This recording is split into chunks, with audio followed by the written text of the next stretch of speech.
Here, I'm joined by some of my good friends in the Mario Kart Tour community for episode 56 of Kart Talk. Welcome, guys. I'm excited to get introduce some of you. Some of you, you might be very, very familiar with. We do have one of our super studs, Bobcatdroid. How you doing, Bobcat?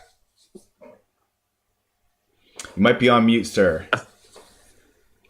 Got the new mic on and everything. Yeah, I was worried that I might be too loud in the background. So, and then my chair, squeaks and stuff. But I'm good, man. Thanks for having me. I'm excited to be here.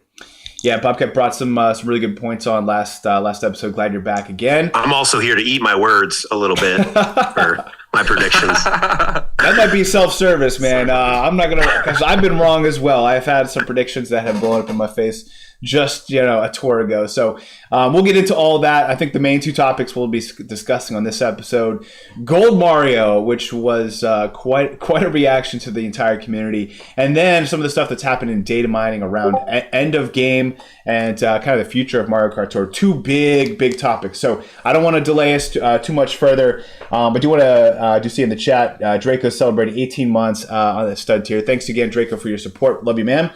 Matt Aldridge, you might be also familiar with him, as he is well known in the community, having his own YouTube channel and a mod on this channel, and very supportive and always brings the hot takes. Welcome from down under from New Zealand. Welcome, Matt.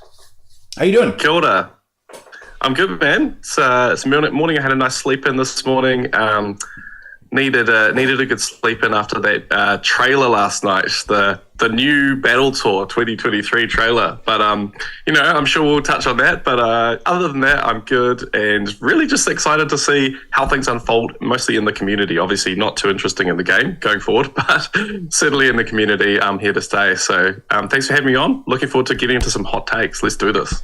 Let's go, man. I'm pretty excited. And then someone who's joined us, I think this might be your third episode of Turtle Dude, but a pillar in the community. He is currently keeping the MKT toolbox up and alive, as well as also you might be very familiar with his coverage optimizer, which brings in so much of the information into the rundown around pairings. And then he's added some really unique features for what we know is going to happen over the next 12 months or 9 months or 10 months, whatever it is, until July, which we'll also get into as well. But I have to welcome a Turtle Dude. How you doing, sir? Hi, good, thanks. Good to be here again. And yeah, same as the others. I'm a bit sad by the news, but excited to see what's coming, and also to see some new opportunities to how we handle our inventories and so on. Awesome, man. Well, good. So we have two from the United States, one from New Zealand, one from Germany. I believe a Turtle Dude. We'll be hitting, I think, the last content we need to. Heriawsity, how are you doing, sir? Welcome. Yeah, hello everyone. My name is Heria, and I'm an ACR player, which is for a very long time. And I'm just trying to get as most top 10 as I could, which can this is a very hardcore grinding. I'm pretty sure, and it can improve for my learning, my lines and everything else, because it's a little bit tricky and involves a lot of skills, like improving your lines, where to use single boards or everything else. And it also includes using different resources, including aturtledude's ticket optimizer and dkr.ese's ACR spreadsheet, which is very helpful for me. So yeah, I'm trying to keep myself in touch with ACR. So yeah. Awesome, and I'm man. really happy to attend Kart Live here. This is my first time. Yeah, well, we're glad to have you. You and I have known each other for quite some time, and this is glad it all worked out. Again, from our perspective, I know that you said you're always trying to improve lines, but you're a very good driver. You've gotten top 10 how many times? At least 10 times. I didn't really calculate at all, but yeah, I know for everyone, I'm generally a pretty good player, but I can sure that a lot of players are better than me, and I'm not always the best. So, and I'm still keep learning. Everything has to be learned, so you won't be getting track off. Well, it's good to hear that somebody who's gotten top 10 in double-digit number of times is still always learning. But I guess that's also what happens when you're always rubbing shoulders with Danny and some of the other best players in the world. That's awesome, man. Well, happy to have you. And then we also have one new other member. We also have Beer, who's calling from the United States, technically, but we've really stretched the map here. Where are you calling from? And tell the people at home, I guess, what you enjoy about Mario Kart Tour. Yeah, I'm calling from Hawaii. I'm on Oahu. I've lived here for about 7 years, but yeah, I'm a day one player. Was, I guess, Gold Pass from the beginning. And then did a lot of top 1000s, had a couple top 100s, going for top 100 this tour. Actually started a free-to-play account last year, which has been fun. I think it's been a lot more interesting to kind of see how, strategically how you can really stretch your resources to try to succeed in the game. So, yeah, I've been a part of your channel for a while, so I'm excited to be here on Kart Talk with you guys. Awesome, man. Well, glad we got the little glance by on Discord and caught you a couple hours before we started.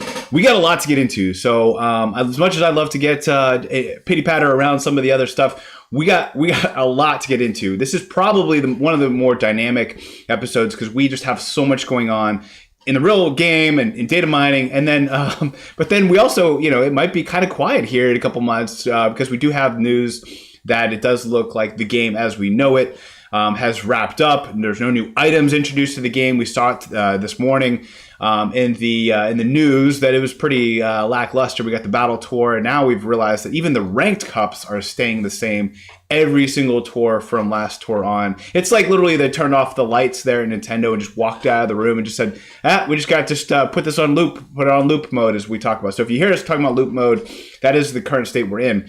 But before we get into any of that, I want to kick things off with an icebreaker. This icebreaker is submitted by Bobcat. In fact, Bobcat, you want to read it out to us?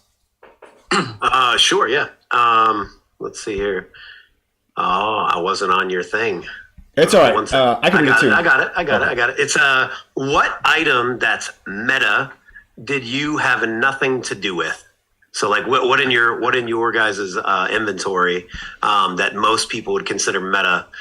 Did you just, not go in on, or maybe not go in on later, once it became meta? Would be surprising to everybody. You want to kick us off? I've got, yeah, go ahead, Bob. No, Matt, go. Okay, well, this one's super easy for me. Almost every single boomerang driver in the last 18 months. So, Rosalina Voladam, Toad, what's his name? Toad Astronaut. You guys named them, right? I think the last boomerang driver I really, really went in on was Luigi Vacation. And he burned me out. He's my bro, but I just had enough of boomerang, and I'm like, you know what? I'm done. So ever since, nothing to do with boomerang. It's kind of over. Even, actually, no, I lied. The last one I went in on was PD Piranha Me Racing Suit. And that was, even aside from the boomerang, he got just amazing coverage. And last tour, I had to use him one time for a top 100 run in the Sunday tour on Rosalina's Ice World, and I just left the score on the course. I just couldn't do it. I just could not get the boombox. I just hate it. I just couldn't do it. So that's me. Boomerang gets a big thumbs down. All right. Well, at least you got your boy Luigi's version of the boomerang. That's at least one way to go out for a big Luigi fan. I get it. I will say I've grown to enjoy boomerang here as of late. But I think there's some people like Raker who has like all boomerang drivers maxed out, because that is kind of the ceiling of all ceilings, and I don't know how he does it. I mean, just I would need my own like personal therapist, mental therapist to be able to help me out through that. So, Bobcat, though, you were about to jump in before I cut you off. You wanna take? Oh no, stab? I was I'm good to go last, but I don't care. I have it right here. It is 100% the 8-bit. 1-up glider. That's the one that I kept hearing on your channel. The glider of the year. You have to go into. You got to do it. And I literally was like, man, I would love to like pick it and go to it. I'd say the only other one that I haven't done is it's another glider. It's that red gem one, whatever that one's called. Oh, the Wonderful Garnet. The Wonderful Garnet. Yeah, I just picked it up this tour knowing that it's over, Like, we're not getting any new stuff. And I know that it has a few coverage gaps for me. I'm actually filling out my thing as we're talking because I haven't had time to, like, for the last, like, week. My little Antelope B&G tracker. So, yeah, those are the two that, like, I mean, those are absolute meta items. But for some reason, like, I'm just a rank player. And I know a lot of the people on here are ACR people. I always have coverage on rank. Like, I've never had an opportunity to be like, ooh, that's a glider I have at 1. I'm going to bring that up. I've always had something at like 6, at least double. Like the Calico toe beans or something like that that's covered, So those are the two for me, that just the 2 meta items that I would say maybe I'm alone in, but I'm not sure. Maybe I'm not. Okay. Well, if you have coverage elsewhere, I mean, all the power to you. Those just seem to have such good coverage. It's hard to deny it. But Turtle Dude, why don't you take a third stab at it? What's one item in the meta that you might have passed on? That'll be Meowser for me. I missed him the first time. Wow. And then only got him the second time when he came back in a special pipe or something. And then when I finally got him, I was saving for an ACR run. And so I wasn't spending any tickets. And then when I did that was for my first top 1,000. And after that, I started saving immediately for my first top 100. And in neither of the 2 ACR runs was he particularly useful. So by the time I started spending tickets again for ranked, he was just past his prime. So he's still sitting at level 1 for me. Wow, he's a big hitbox too. But yeah, no, I know Gold Mart. I mean, that was a tough time. We had Gold Me Suit kind of taking over some of the meta. The Question Block Me Suit really in kind of that Robin between the Batman and Robin role that whole summer. So Meowser was great, but I think just any other non-me driver, they all have a shelf life, and it sounds like you survived that. I'll go ahead and give my answer because it's like nearly identical to yours, except for it was Gold Charging Chuck. I just kind of happened to keep going and just kept investing in meta. When it came to the Miis, like the meta, I just kept going that direction. And then, ranked Gold Charging Chuck was a beast. There should have been no reason why I shouldn't have invested in him. But I just was so focused on the Miis. I was so dedicated. I couldn't waste any tickets on non-Miis. And probably like Meowser, he probably had a shelf life that was really good. Here's the thing, though. Now that we know that the rank cups will be the same this year as it was last year, Gold Charging Chuck was really, really good over the last year in rank. So I think as I start to close out the rest of the me gaps, I might circle back and hit up our Gold Charging Chuck. But Hiria, what would be one item in the meta that you might have skipped out on? I would say like there are 2 gliders for me. The first one is 8-bit Sermon Mushroom, which is debuted on Toad versus Toadette Tour. This glider has been a commemorative, I don't know how to call it, like a special offer that sells $3.99 US dollar. And then I only purchased 1 that time. I don't know why. Usually I should have purchased 3. And then I didn't have a chance to invest that. Somehow it's not really good for my accounts. And yeah, the second time it came back for the special offer is in the Mario Tour this year, and I didn't purchase 3 times either, any, and I'm still at level 1. And somehow I figured out it's very good for my account, for my inventory right now, and then I want to invest that. The second one is Gold Cloud Balloons. It's actually a last glider in a gacha era, and I didn't get it from that tour, and then I got it purchased from the daily spotlight shop in recent tours, and I found it out it's really useful for me too. And I saw a lot of people investing, and it's very good for my coverage glider. So for me, gliders are these 2, and I didn't really have to say anything on cars and Miis because for cars there are too many actually, and the matter is really investing the big cars so that you can collect coins easier for coin boss driver. And for me, is actually the matter is everyone knows the base point have so much gap between them and the non-me drivers, and I'll keep investing Miis and try to make my Miis perfectly done, and then I will try to invest the other non-Miis for example Gold Knight and Gold Wigger, etc., so that I can like invest my favorite drivers as well.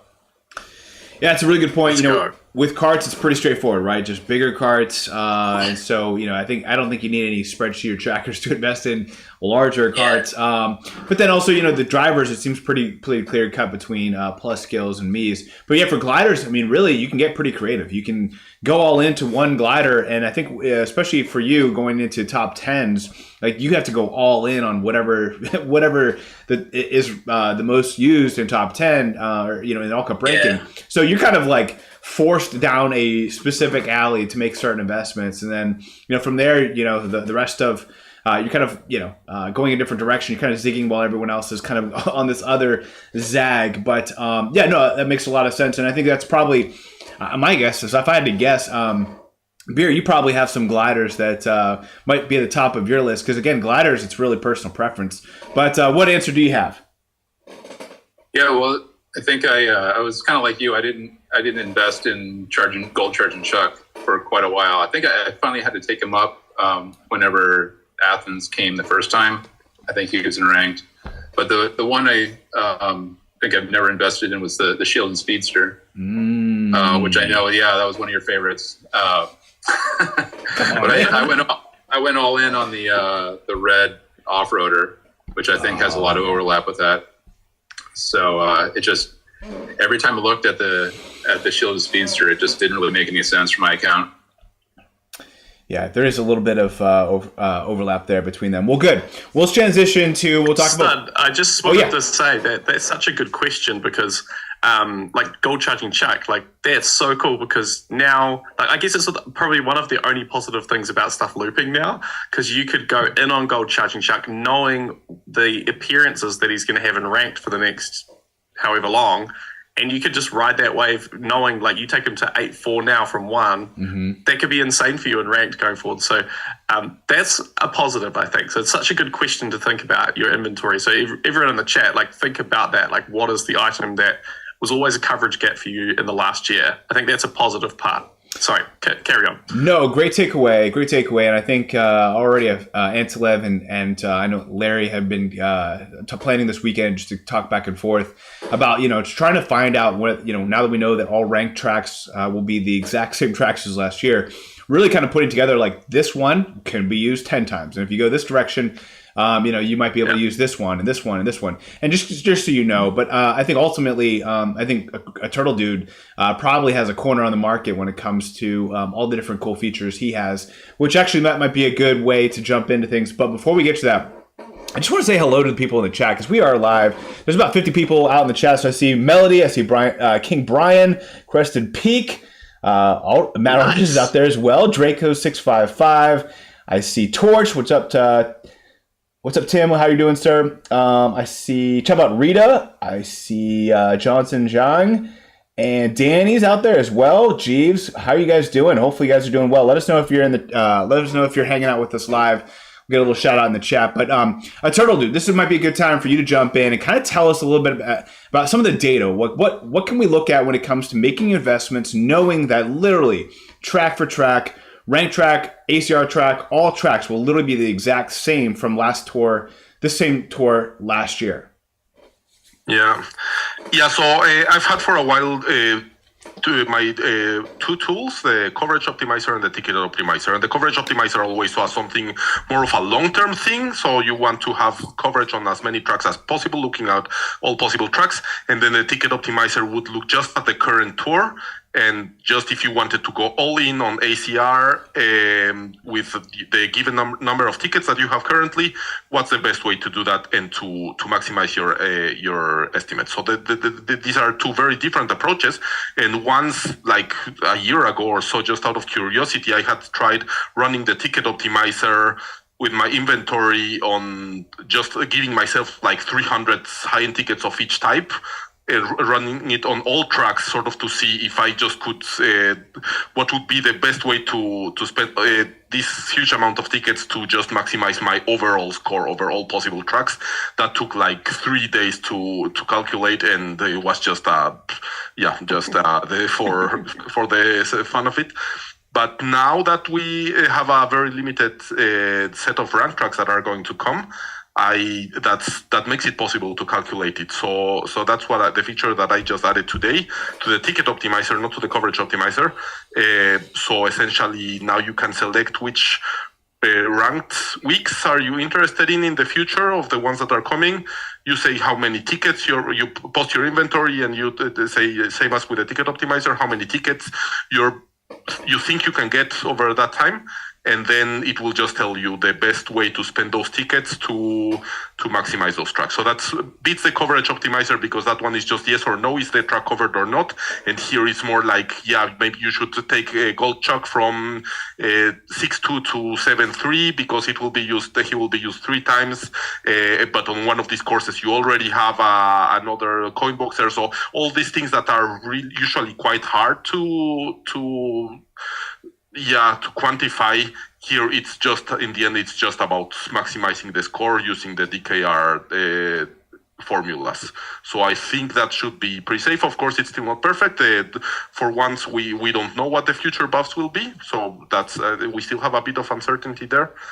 And second, I mean, guessing how many tickets you're going to get over a certain period of time also depends on your daily selects and so on. So I think it can still be improved, but I'm interested to see. This is, I have to say, this is just for ranked players. I don't have anything similar for ACR. I mean, for ACR now you can just also use the ticket optimizer to go to any tour in the future and check what would be your loadouts currently, what would be your estimate with the coverage that items currently have. And also use it there to see if you're planning a big top 10 or something run. You can just check where do you have the best loadouts currently, and then just wait for that tour. Love it, man. Thanks for all the hard work you do, man. That's especially even today as we were preparing. What an awesome, cool little feature you added there. And I think a lot of us, especially because I think like a lot of us who are doing all cup ranking really rely on your coverage optimizer, ticket optimizer. But I think for the players who just play ranked, like now they have a really good reason to leverage your tools. So hopefully you guys are all checking that out. We'll have a link in the description for you guys to head on over there. And you bring up a good point too. I mean, although Gold Charging Chuck was an absolute beast over the last year in ranked, I mean, we now have King Mario. We have new drivers that didn't get to see all these tracks from a year ago. Whether it's Coinbox drivers or Boomerang drivers, they now, as they're introduced now, get access to these tracks. We'll see what happens, because there's the buffings will still go on. That's at least the assumption. We're like 99.99% sure that will happen. I don't know why they wouldn't, but we also have our first question outside of the icebreaker, which is actually from E. Deedle. He says, this is a question for Matt. Rumor has it you don't wear pants on these streams. Can you care to comment? I think I already answered it in the chat. Okay, all right. Yeah, just the things are upside down here in New Zealand, Like, that's all I'll say. We're on upside down. Like, our water swirls backwards down the drain hole. That is true. That should answer the question. I think that should clear that up. All right, that's fair. And then we have a big shout out from Jeeves, who's celebrating 26 months, who says, "What's up, guys? Consider me to be the head of the unofficial Heria fan club, true legend." So we got a big Heria fan from Jeeves there. Yeah, thank you for that for support. Let's go. Yeah, it's 10 plus top 10s. That's crazy, man. And we also see Ronnie Cash out there. And then I'm just trying to say, Puffton as well. Hopefully you guys are doing well. But yeah, let us know if you're hanging out with us. We got close to 60 people or so with us now. Let's jump into it, guys. We kind of alluded to some of the changing of the meta with Gold Mario coming. Let's talk about Gold Mario. I think right off the bat, we got some really good questions submitted by the Stud fam. And so I'll try to get to some of them. SM Bros says, with the new coin vacuum being a bit weaker than the Coin Rush coin vacuum, how much easier will it be to get a nonstop combo on the races and the battles, assuming that he can potentially get some battles along the way? Let's just talk about, Gold Mario. He obviously has this pretty wide. It's wider. I think when we were chatting on the reaction real quick, Matt, we were like, hey, it's just kind of like a big giant off-roader in front of him. And I don't know if you want to comment on some of those words, but what do you guys think about the radius? How big is it? And how do you think this is going to impact his scores? Do you see it still kind of as Coinbox, Boomerang, and then like this coin vacuum, Gold Mario, kind of in like this, the in between like Lucky 7 and Giant Banana, and kind of like filling this gap? Or how do you feel like his ceiling covers? No just order. to review my comments on the stream was what was really interesting is we actually have ended up with 3 gold Marios. You've got the gold Mario in Coin Rush, you've got the gold Mario that Mankalor unlocked 3 years ago, and then you've got this gold Mario, and all 3 have a completely different radius and kind of how they show up in the game. So that was unexpected from my perspective, probably from most people's perspective. So my predictions were completely wrong. So I can take that back. So he's definitely a lot stronger than I anticipated. But at the same time, I kind of agree that he sits in between that, Lucky 7, Giant Banana, something in that kind of meta. I think the biggest problem with him is that it's kind of trying to figure out how do you get a good run? Like, how do you make a good run out of Gold Mario? Because if you're front running, you'll pick up a few more coins, but that's completely course dependent whether you've got lots of coin rings or not. Whereas maybe like a perfect run with him would be something like bagging for a Mushroom Frenzy at the start, picking up a couple of Voom boxes. I'm calling them Voom boxes. You guys can call it whatever you want, but I'm calling it a Voom box. That's me. And then front running for a Coin Frenzy. So unfortunately, that's a bit grindy. Maybe it's not quite as grindy as Boomerang, but it's still quite grindy. So that's my take. I think if you say Voom box, you have to say vroom, like it's like a vacuum. Vroom, vroom box. You gotta get your whole body into it. I like that name. That's pretty cool. But yeah, I mean, how do you guys think about this? I mean, I had a couple runs just for all cup ranking, using it on one of the Tokyo Blurs. I want to say Tokyo Drift, but Tokyo Blur tracks. And it actually, I got to my ceiling pretty quick. It took me about 45 minutes or so for me to get, I think 99% on that specific track. So, I got behind the gold wiggler and, got my single coin and like 2 like little Voom boxes. What do you guys think about Gold Mario? I mean, is this kind of like kind of going back to SM Bro's question between like getting nonstop combo or, even after that run, I felt like I was getting a little lazy. Like I could kind of just like, why didn't my next driver that I started using, why did I miss that coin? I just felt like I kind of like, just expect it to get vooped in. What do you guys think about Gold Mario? I think that's the main advantage, that he's easy to use and that you can get good scores quickly, where good means similar to a Lucky 7 probably. So there are some courses like this Rome 3 which was really tailor-made for him. I mean, I don't think we've seen many courses with so many coin rings where and he just happens to be top shelf there right after he was obtainable for the first time. Yeah. So that was really, really on purpose. But of course, usually it won't be like that. But even without lots of coins on the course, I think, being able to get I think people like top players like Hiria or Danny probably won't use him. But I think for more casual players that maybe put more value on time than on getting the absolute maximum, I think he's a pretty good choice. And exactly because you don't need to be so careful with your lines, so and it's if you get like the double coin frenzy plus a few extra coins that you wouldn't have picked up otherwise, that's already a pretty decent score for most people. So I think that's his main selling point. Yeah, Hiria, you got called out there. I would love to hear from you, man. Is this even a driver that would you even entertain? Me? Oh, I asked Hiria. What did you ask? Sorry, I didn't hear. Yeah. Hiria, you with us, buddy? Heriawsity? Yeah, I think for most casual players, it's a very easy one because you can get like a lot of coins around the track, even though if you didn't drive it like properly, collect the coins. For like most of the other users, you have to accurately hitting on the coins. But this one, you can just drive like a little bit off the coins, and then you can still get the coins easily, and then you won't miss the actions and maintain the combo easily. Honestly, I would say like for this driver, Gold Mario, Tier 2 glider may even help them to do the non-stop combo. It's a very easy driver to get learned, and then you can just through this driver, and then you can just learn for getting a better line, and then you can just be better at the game overall, and then you can maintain all the combos like in most of the tracks. And I would say for the strat, like there's quite a lot of to say. Like some people say like Matt was says like Mushroom Frenzy, and then you got a back boss, which is honestly pretty hard, I would say, and then double coin frenzy. Like already triple coin frenzy is already decently hard. Yeah. Sometimes you may take like 10 hours or even more, because that's like a really painful one. And for Mushroom Frenzy, the probability is actually like lower than Boomerang Frenzy, because Boomerang Frenzy you can get like from third to you can get in seconds to seventh, but you can like control your placement at fifth, fourth, or sixth to get a higher chance. But for Mushroom Frenzy, the probability of this frenzy is actually lower.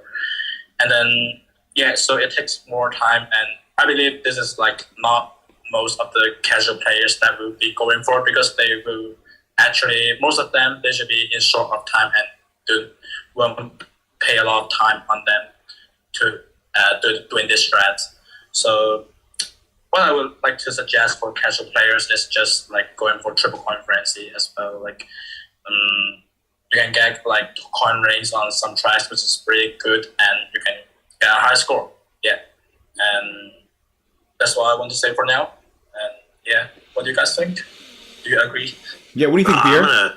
If you don't mind, I'd love to hear from Beer. We've been all talking over him. Want to get your thoughts on Gold Mario. Yeah, I think he's a really good driver for this stage of the game, where we're in this. I don't know. I started to think of it as year 5 is like, oh, we're in the victory lap, or we're in the, we're no new content, but we're all just we're just cruising and we're having fun with the game. And we got Gold Mario who can suck up coins, and I think he's great because when you get hit and he sucks up the coins after you get hit, so then you don't lose combo. And I think it can make it very easy for a nonstop combo. And I think, like Heriawsity said, you get a double coin frenzy and just suck up a bunch of coins, and you're close to 80 or 90% of your maximum just with that. And I think it's just fun as for casual use or whatever.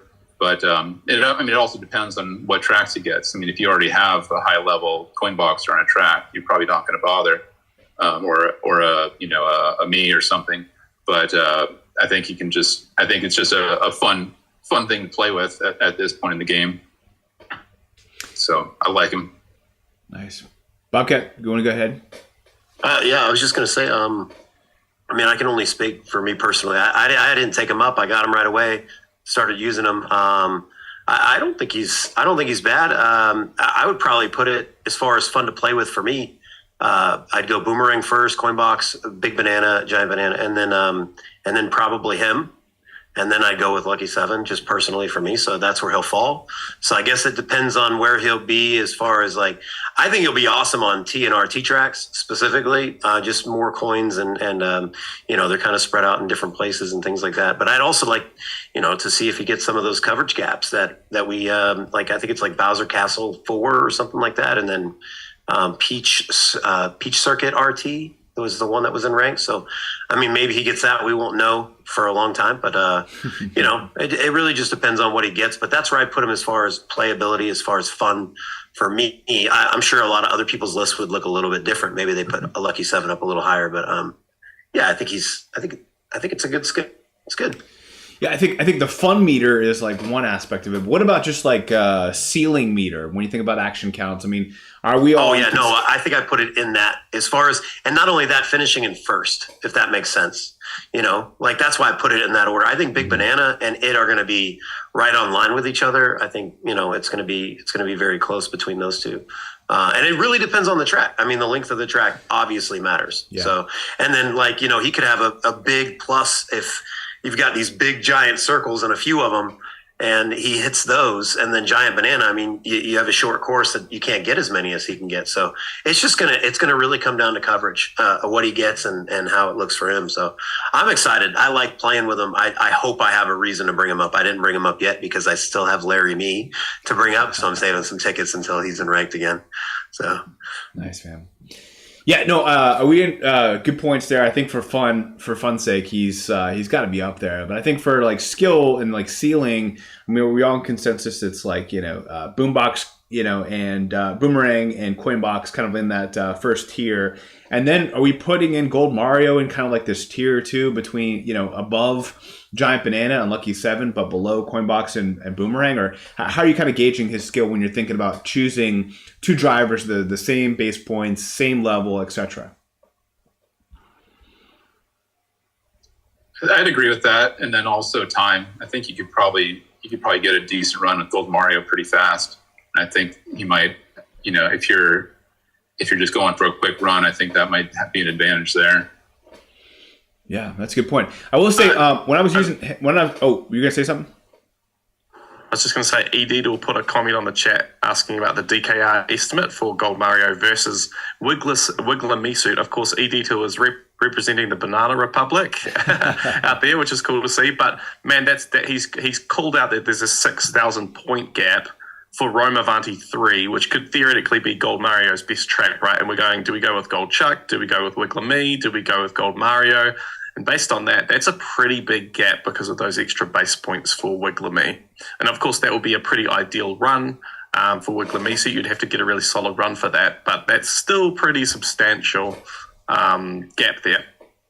Yeah, we put out on our server for the Stud Fam to compete for the action count track of the week. We put a Rome Avanti to see basically Gold Mario versus Coinbox versus Boomerang. Let's see what wins. I will say just for the rank track that Gold Mario is in, you do have those big coin rings, and then you have like the fuzzies that are going around it. You go through just like, without a frenzy, you just go through one of the rings, you're walking away with like 20 coins.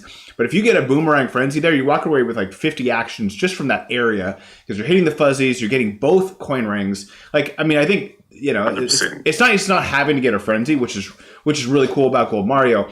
But like, any track that's really good for Gold Mario is also great for Boomerang in many cases. You don't have to have a frenzy. There's some places where you don't really want a frenzy, but if you're getting like a single Boomerang and a Boomerang frenzy, like you're gonna certainly beat that ceiling. One thing I found out just from doing a couple runs on that Tokyo track was I just naturally kept going through the item box in like 5th to 6th place, hoping I get a just kind of treating it like a boomerang. And then it just took a couple runs where I'm like, I don't need to do that. What I need to do is go through that item box first and then kind of crash into the sides, so I'm right behind.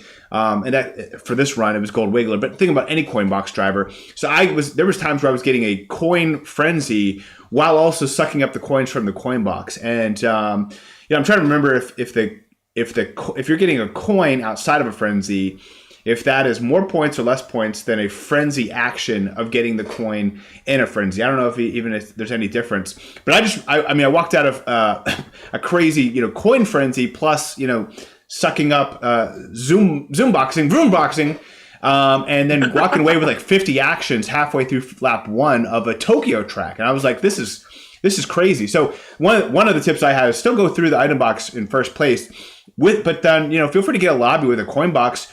Run it a couple times till they're in like the front 1, 2, 3 place. If you think about it, they're going to have better chances of getting a coin box frenzy in 3rd place, 4th place. So go through it first, front run, get your coin frenzy, but then stall while you're, in mid coin frenzy. Maybe you even get a couple actions just for hitting people, and hopefully they're releasing their coin box at the same time, and you're just really walking away with all kinds of actions. But that seemed to work out really well for me, and like I got 200 actions on a Tokyo track, which I was not expecting. But that's kind of just been my original walk away quick strat that I had. Is I just naturally found myself going in and treating like Boomerang, going through 5th to 6th place. Don't do that. Front run, but don't be afraid of still letting the coin box come and try to soak things up. I think that's really maximizing maximizing the vacuum skill. But what do you guys think about that? Is that worth it? I think it's good. Like, it's similar to Lucky 7, right? Like, you might do the same thing if you end up starting on the first block in for a Lucky 7 track. Obviously, that's not an ideal starting position, but you might try to hit the item box in first and then start bagging hard. So I guess that's kind of similar. So that can work as long as you get, at the end of the day, you just need a good sequence. And obviously in that case, you got a good sequence. You got the Voom boxes after that coin frenzy. So that's a great example of when this could be used. And it's quite dynamic because you don't need to roll the frenzy to pick up those Voom boxes. So yeah, I think that's a nice strat. Yeah, I like your idea of trying to get first on the first box and then kind of bag and see if you can, pick up the coins, especially if you have one right behind you, and then staying in first and trying to get at least 2 coin frenzies. I think that's a great strat for that specific track. It could change again based on different tracks, but for that one, I think that's a good one, especially because they have two coin boxers on that track. So get them both in your lobby. But you bring up a good point. It really comes down to the track, right? There's some tracks that there's coins everywhere. Something like, DK Summit might take you like 10 minutes to get a 200 action count track if that's a track that it gets. But again, it'll all come down to what tracks get buffed with this gold Mario, because we don't know if he'll get 50 tracks like it seems like some of these other drivers are getting, or if he gets something a little bit less, or maybe they give him all the good tracks and they like literally go out of their way. But I think what's cool is that like every Wednesday we'll still be a little on pins and needles seeing it. I think the first thing that I'll be doing is checking to see which tracks he got buffed on, because that could be pretty interesting and fun to see new players get into. But any last comments about Gold Mario before we move into what should take us an hour plus to talk about, which is kind of this end game scenario that Nintendo's put us in. But any last comments about Gold Mario? Just, I like stock boxing by Be More Funny. That's pretty good. Gold Mario stalker. Either that or you can just sit up and suck up the golden shower, as Cart Life would say. So pickpocket boxing. Yeah, it's like more likely towards entertaining and then like what stuff that Strat said, like I would like to additionally like mention that like for getting first boss coin frenzy and then store is like actually it is very good like in coin frenzy and fat bossing, boom bossing, okay, and yeah, but like in coin frenzy you're gonna actually have a star effect. You may actually hit an opponent, so you have to be careful about that, like not hitting enemies too much, so that you won't be like losing the boom bossing chance. And then just go for like maybe one more coin frenzy, and then you reach the target, which is really easy. But as much as you can do it, it's really good. I'm curious if we'll see new strats come out. Like maybe there's I don't know. Like I'm trying to think of like maybe a gliding section where there's a bunch of coins on like the ramp, and how like with an item box we would just go down and crash on purpose, so we'd respawn in front of the item box. What if we do that with coins? Like what if we're getting coins in a row and then just going down to get coins in a row? I don't know. There could be some really cool strats that we see coming out in the future. I always have to give it to this community. They always find some crazy strats that we haven't thought about, mostly in battle mode. So we'll see how that goes. Good. I don't know, like. You want to jump in there? Hear ya? I don't know, like if they would actually add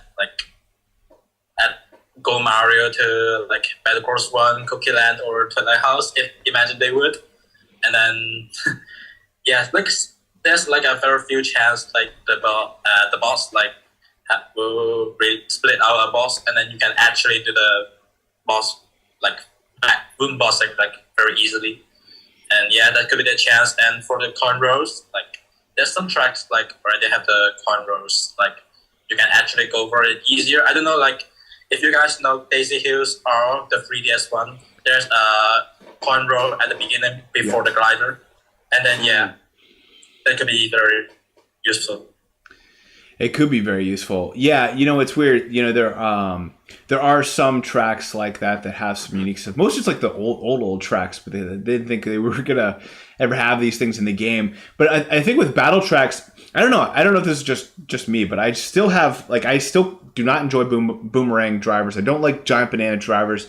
I can get nowhere close to as many actions as just coin box.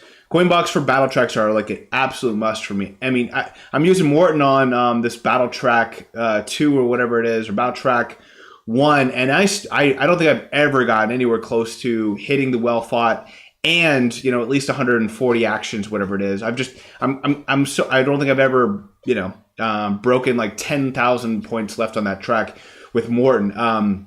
Do you think? I mean, even if the let's say Gold Mario gets this battle track. the battle track one or whatever it is. I mean, do you think he would be the best there? I mean, technically he is, but I mean, do you really see him being that valuable in battle mode?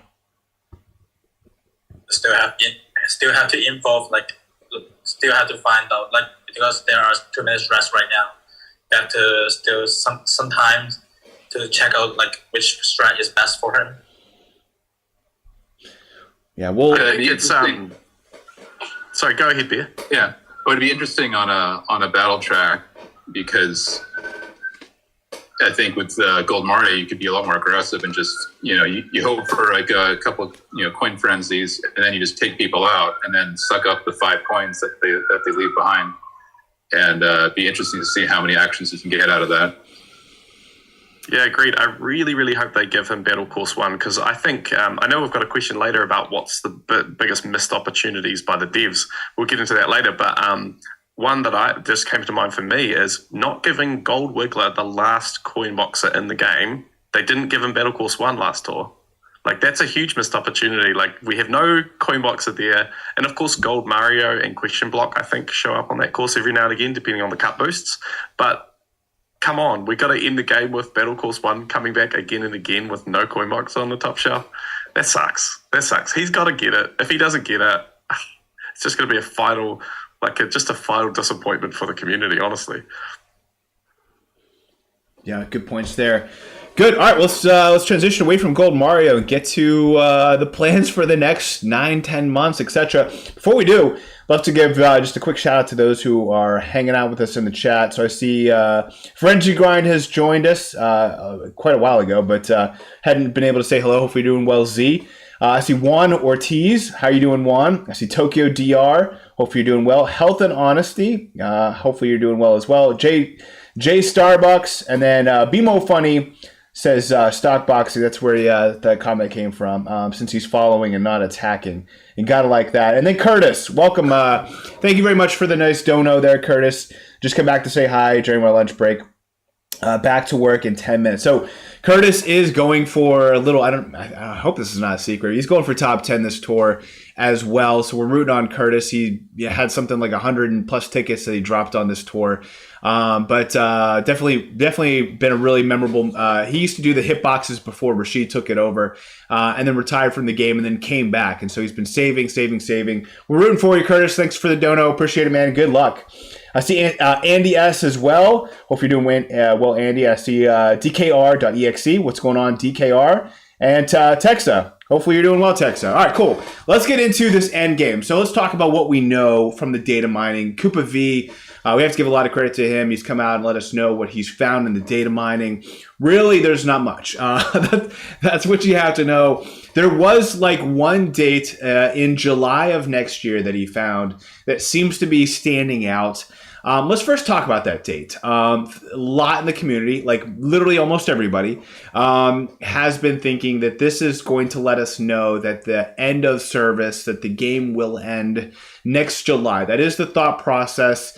I've come in and I've said, I don't think ranked cups are going to stay the same. They're going to have to rotate these cups and keep us on our toes. And I've been wrong. So I don't even feel like I can even guess at this, but I'm really hoping that it's not. But what do you guys think about this July date? Do you think that will be the end of the game, or at least a notice that it will be, at the anniversary or some other later date, that will be the end of the game?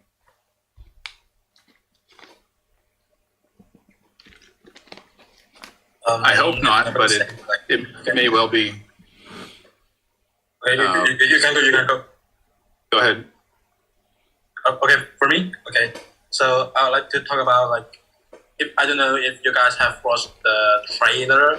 Actually, it's not in the game, but it's in Facebook and Twitter. And then there's a scene for the last scene, and then it shows that Battle Tour, but there's no dates mentioned on the bottom of the screen. And usually for a tour right now, there's a tour period from when to when, 14 days, but they didn't do it for the next Battle Tour. So I think the Battle Tour will just repeat for the upcoming years, and I don't think they will really end the service on July. Yeah, that's what I want to say. I'm with you, Hiria. I'm with you. Let's band together. Let's believe It seems like we might be the only ones, though. Anyone else agree, or is everyone? I mean, what do you guys think? I would just say that they'll probably keep it running as long as they're still making a profit, and then, I mean, now that it's in a loop, it's just quite easy for them to just keep repeating it. But of course, if at some point they start losing money, then they won't do it just out of charity. So, and I have no idea how long that might take and how many people are going to leave now. I've already heard of a lot of people who are canceling their gold pass or stopping to buy premium challenges and so on. So it's really hard to say. Yeah, I mean, you'd imagine that a lot of long-standing players won't feel like they have much to do, at least as far as spending money on the game going forward. Like, okay, well, I've already got my loadouts for these tracks, and maybe I can maximize things a bit. But they're probably going to see a drop off in revenue just because there's no new items coming out and no new tracks to cover. So who knows what the arithmetic is at Nintendo, where they're doing, who's spending money on the game, how much they're making.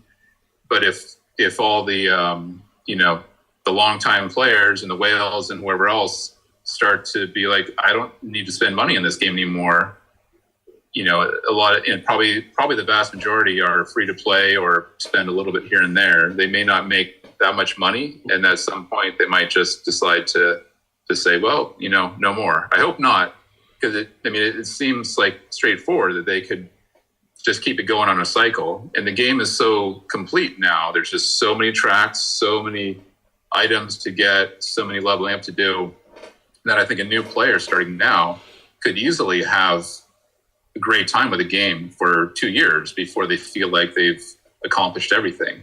So I think, they've got a very full experience there for someone who started today. It's just, maybe the excitement is not there as far as each new tour reveal and what's the new item and things like that. And it's more just going through each tour and seeing what's how you're gonna, if that's gonna keep you interested. I think it's more of a risk for older players if they're gonna stay interested. Whereas I think newer players, I think it's an open field, and they could have a great time with this game.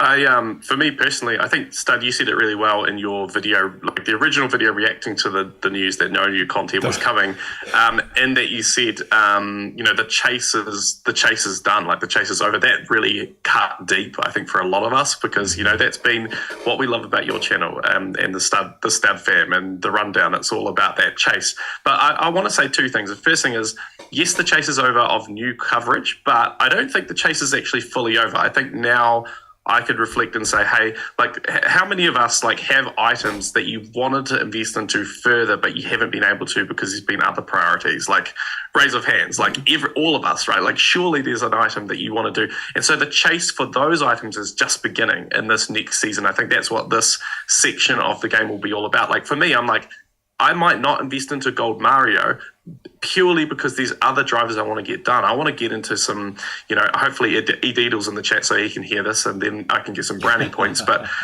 or some potassium points, but PP points. But I want to get into Wiggler Me or something like that, like Morton Me. I want to do some of these giant banana me's I haven't had a chance to do. So that will potentially come before Gold Mario, depending on how that's going to look when a Turtle Dude sends us the spreadsheet to end all spreadsheets. Then we see the post-apocalyptic era of the game unfold. But I actually have, I'm really excited for that, because it means a lot of my drivers now go to level 8. It feels very whaley, but I've got an account now that's strong enough that I'm like, this tour, I'm like, I'd only take 3 tickets to take Peach Vacation to level 8. Like, I'd love to do that, but I haven't. But, I could now, and that's really exciting to me. So that's the first thing I want to say. The second thing I want to say, I actually have some potential information to drop right here. I've actually got a support ticket up on my screen. I'm just going to read it out about July. And this was dropped in my server. Now, it's not completely conclusive, so maybe we can take our different interpretations from this. But are you guys ready for this? Yeah. So somebody asked, one of the players in our community asked, I'm a big fan. We want to know about the future of the game. what's going to happen in July? Will the game end in July? And this is their response. Dear user, thank you for your patience. We deeply appreciate your undying passion for Mario Kart Tour, and we would like to express our sincere gratitude for playing the game so enthusiastically. Currently, there is no plan to end the service. Please rest assured that we will continue to provide our service. For the details, please wait for the announcement to be published before the tour. Thank you for your understanding. Best regards, Gemma G, Nintendo Smart Device Customer Support. So, my interpretation of that is it's not ending in July. I don't know exactly what would change, but there's definitely precedent to say that they could extend out more tours based on what they're saying. So it's not based on my opinion. That's just my interpretation of what that message is. But it's definitely not conclusive. It might be that they're only planning to, announce that they're ending service in March or April next year. But to me, that sounds promising. Yeah, it's interesting though. It's like I think when we would submit customer support tickets, they would, Mario Kart Tour team, and now it's just like mobile phone team, and because it's like literally they're disbanding them and reallocating resources to other customer support teams that really probably have more promise for them or something like that. But who knows? But yeah, it's a good point. I mean, really everything they say is really cryptic, and then I'm sure half of it is Chat GPT or some kind of a translator or something. So who knows what? But yeah, I think if we're reading between the lines, the way I would interpret that is like we don't if they're taking the word plan, literally, and they can't lie. There is something to be said for they don't have any plan to end it. I think there's also been some good questions and topics that we've been talking about in the servers about terms of service, specifically. Sorry, hold on. Someone's walking by. Hey, how's it going? Thank you. Here's the keys. I'm in a meeting, guy. Okay. Sorry about that, guys.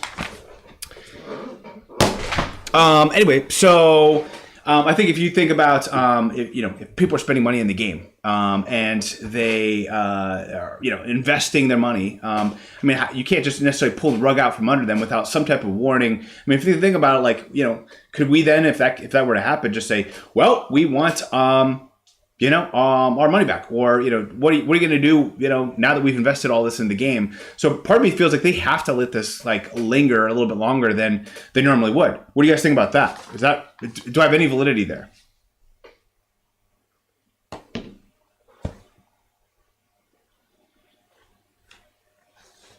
Maybe not.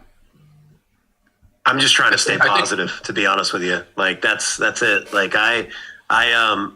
so how everyone woke up when they realized that everything was gonna nothing was coming new and everyone was I was like super positive, like, oh no, it'll be fun. We can, everything Matt Aldridge said, just, all that same stuff, like, maxing out accounts, doing all this stuff, all the things we want to do.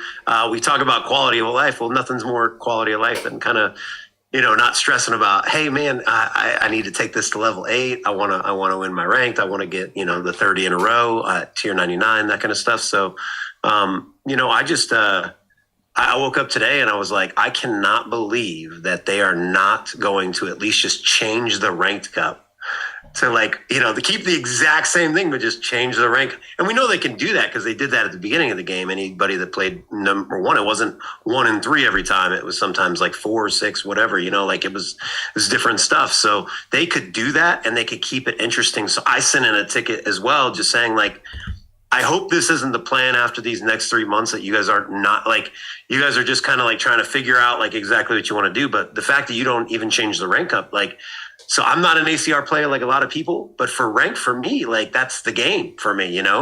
I've got 7 weeks left and now it just seems like, I don't know, it's going to be kind of easy to get these last, 6 weeks left. I got 6 weeks left. I think you got 5. I got 6 weeks left of the impossible challenge or whatever they called it. And just kind of, it hit me a little bit man, I hope they don't like, why are they trying to make people disinterested in the game? Why didn't they put a little bit more thought and effort into these at least next 3 months? Or, why don't they give us the information we want to know right now? Like, they've already stopped the content. Like, just let us know. Like, what are you going to do? So, I mean, I am still, staying positive for the most part, but like that it affected me kind of like a lot of the people that love the new content. It affected them when they found out there wasn't going to be any more new content. So. Yeah, along the same lines, maybe we'll kind of take the conversation there. Yeah, I don't, some good comments here in the chat just about, entertainment is entertainment. Nintendo doesn't owe us anything more than a movie would, making a sequel or making a movie. Like, we came there, we purchased the ticket. We can't just say, oh, I didn't like the movie, I want my money back. That's not really how it works. So I understand that. And that comment was from Frenzy fans. Thank you, sir. Frenzy fans, hopefully you're doing well. Can I just say that if a TV show brought out a new episode every 2 weeks and you were paying a subscription service for that, that might be a little bit different. Like maybe Netflix would be a better example. Like if Netflix just stopped making content but expected you to keep paying. Well, I think it's almost like Amazon Prime. Like if I'm buying a movie off of Amazon Prime, and I'm paying $15.99 to buy that movie, and then let's say on Amazon Prime just for whatever reason says, you know what, we're not doing this anymore. Like, I feel like they have to keep it. They have to keep my purchase available to me for a certain period of time. Yeah. Yeah, I would say that the time is the most important part here. I mean, let's say a year from now, we're all maxed out accounts. Some people might go and start a brand new account and like get that perfect account that they've always wanted without like wasting resources and things like that. I don't know. Like, who knows what people are going to do? But what happens, like to our mindsets at least around like future, events. Like I would love to see this game go on for 10 years. Like the badges say, they have them up to 10 years right now. I would like to see that just because like we talked about this a lot last week, but just when you go somewhere, like I don't have any other game on my phone. I don't know about anybody else, but like it's the only game I like playing. So like I want to go and I want to sit and, do that. I plan on being like a Tuesday and Saturday player is my goal eventually. But that's my goal, is to be that kind of player where I just get the coins aplenty. I get on, maybe just to see if I have something, but that's literally it. But when I'm somewhere, I don't want to be talking to other people or doing other things. Like, I want to play the game. Like, man, I hope it's still around. I really do. Like, I hope they don't take it away for that reason. And I do think they owe us a little bit. Not in the fact that, like, yeah, when you go buy a movie, it is different though. We've been paying into this game, investing in these accounts, and they've been doing that on purpose, trying to get us to do these things. And then they just go, oh, you know what, we're gonna end it in July. Thanks for the money. See ya. That would be just, I'm not kidding. If they do that, last Nintendo game I ever play. I'm not kidding. Wow. If they do that, I will not play another Nintendo game, because it is rotten to get people this invested into something, a community that we have too, and then do that. I'd be burnt for life. I'd probably go buy an Xbox or something like that just to stick it to Nintendo. So a Sega, maybe. Friends and fans mentions, I guess there was something called a UDO digital movie service that did the same thing, and people bought movies and then 3 years later just evaporated. I mean, here's the thing: is like, I understand that they have to make a profit, and I think if Nintendo does want to just like save face and just keep it up and running and let it just go into loop mode for multiple years and just say, we're making money now, and I think I'm going to keep Gold Pass. Gold Pass is I'll probably play video game for $60 a year and not to worry too much about it. I will say I'm looking forward to not spending as much in the game. Wait, can I ask that question? I mean, this is for Frenzy fans. Maybe you can put it in the chat, but oh man, anyone that remember Vudu digital movie service, like I still have it. My kids are watching it literally right now. Like, you can still get movies and things like that. What does he mean? Was there like a different thing that they took away? Maybe he mentioned service, so maybe it was a service of it. Maybe somebody bought Vudu. Yeah, I've got some movies on Vudu. Yeah, because you can still access your movies, that you purchased. That's kind of, I wonder what he means by that, but. Anyway, I just wanted to say on the Gold Pass bit, I just for the record, I will keep my Gold Pass as well until the game ends, to be honest, or until we know that, it's going to end in 3 months. I'll probably cancel it then. And the reason why is coins and high-end tickets. I want those extra coins. I want those extra high-end tickets because I want to level 8 everything, or at least continue to invest into my account. That's where the fun and the magic of this game is for me.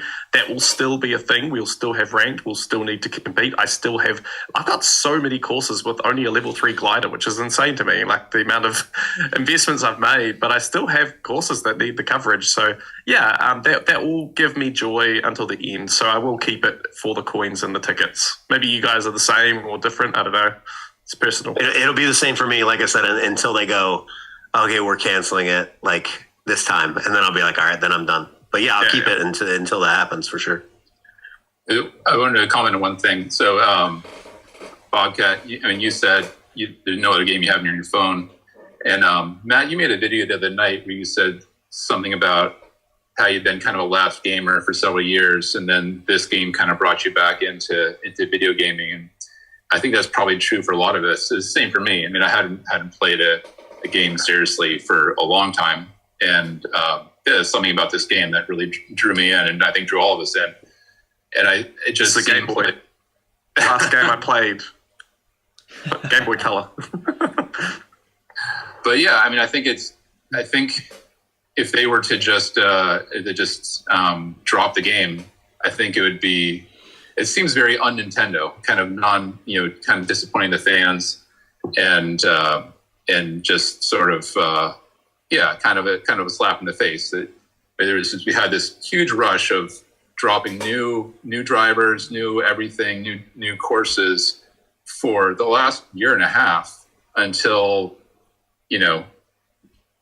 5 days from now, and then it's over, and then we're like, okay, now we're on recycle mode, and everything, even the effort they make in their marketing and their tour previews just seems like the bare minimum of just, okay, we're just gonna recycle the things from before. And it's okay. I mean, it's disappointing. It's fine. I mean, I hope the game still exists. I think that's probably the main thing. You're just like, the game has to change, and that's fine. And they make their business decisions, but I think that would be the biggest disappointment for them to say end of service, it no longer functions, and thank you for enjoying Mario Kart Tour. And even if it keeps going and you can kind of play casually and just still have fun with the game, I think it would be probably better for everyone, or at least for the users. But I don't know. I mean, no one knows Nintendo's motivation behind what they're doing here. We've been taking stabs in the dark for the last 4 years, but Friends and Fans makes a good point in that we probably take this a little too seriously. I mean, we're literally talking about a cartoon go-kart game with 6 adults on a Friday afternoon. So maybe we take it a little too seriously, but I do think that there are some. I think also Crested Peak makes a good point where if they do botch this end of service, I think there could be a lot more anti-mobile sentiment in the community. I do think that even after if they're losing money for a couple months, I think that there's still something about one, the obligation to keep it up and live because we have made an in-game purchase, and then 2, I think that Nintendo knows that we have a long-term relationship with Nintendo, and not that they're going to go completely in the red, and I don't think the servers are going to cost that much, where to the point where they're just going to lose millions of dollars by keeping this game in loop mode. We're talking about a couple $1,000s, whatever, to Nintendo to have a good reputation in the community, to people who purchase things in the game. I don't know. To me, it just seems very foregone that they would wrap this up in July. And again, that was just one of our questions. And I do think it's really pivotal too, because when we heard the news that this was going to go into loop mode, our first thought was, well, at least we have this game still. At least this is still going on. So we're very appreciative. It's we're all really happy that the game will continue. And I think we'll find new ways. I think we're so devoted to this game, especially the day one players, that probably will until this game is pried from their fingers, they're probably gonna still want to play this game. And I think we all just pick it up. Once we enter that first drift, we're like, yes. You go through the first frenzy, you're like, yes, this is a good moment. Are we still going to be slaving over ranked every single week or slaving over a top, ACR or whatever. I don't think necessarily we're going to be taking it as seriously. I will say, just in general, there's parts of this game that Nintendo, will change as we all start to kind of hit the ceiling. And I think, like I kind of mentioned this before, but Carlos, talked about having things maxed out and like playing this game and having a maxed account. And like this game has never been about maxed account. I've been a whale, spending hundreds of dollars each month, and I still don't have things like. I still probably think you and Flo, Matt, reviewed my account. I had like 87% coverage or something like that with 8 triple cap or something. So like there's still so much. I mean, it'll take me a year to get like a full, maybe 6 months or something for me to get every track covered, with at least 8 triple. But, hey, that's 6 months. It's going to take a long time. It's going to be literally the game not moving forward at all and me trying to catch up. But for what? So I think, for me, my perspective is, I'll get to the finish line. I'm already, moving forward. I can see it in my vision. No need to rush it. So, keeping the in-game purchases to a minimum. But I mean, I think it's okay for us to have maxed accounts. Even if in like 2 years from now we all have maxed accounts, I think that's gonna be a fun day. I think it's gonna be fun when we all have maxed accounts. We're going through ranked, and hey, let's see. We all have maxed accounts. Let's see who's better at this game. And I think that was one of the biggest complaints. Honestly, that was the biggest complaints of this game. Is like, I have to pay to win. Well, we'll get to a point where you don't have to pay to win. You can literally just play the game, and you have the same accounts that whales have one day. How have I been playing this game for 4 years, and the only streamers like I've come across in ranked is Matt Aldridge? How's that possible? Like he's all the way across the world, man. It's crazy. For the record, I think we already know who the best players are, and one of them is on this call. It is not me. Heriawsity, what do you think? What do you think about end game? Yeah, maxed accounts. What do you guys think? What do you think specifically? Heriawsity. Maxed accounts. I think it's really something for ACR players. Like, I believe like a lot of casual players and ranked players doesn't care about that a lot. It's just like because they only need to focus on the best coverage, like what gliders, cars, or drivers to upgrade, and then they can do their best for their loadouts in ranked. Especially when it's like look mode now, they can easily plant.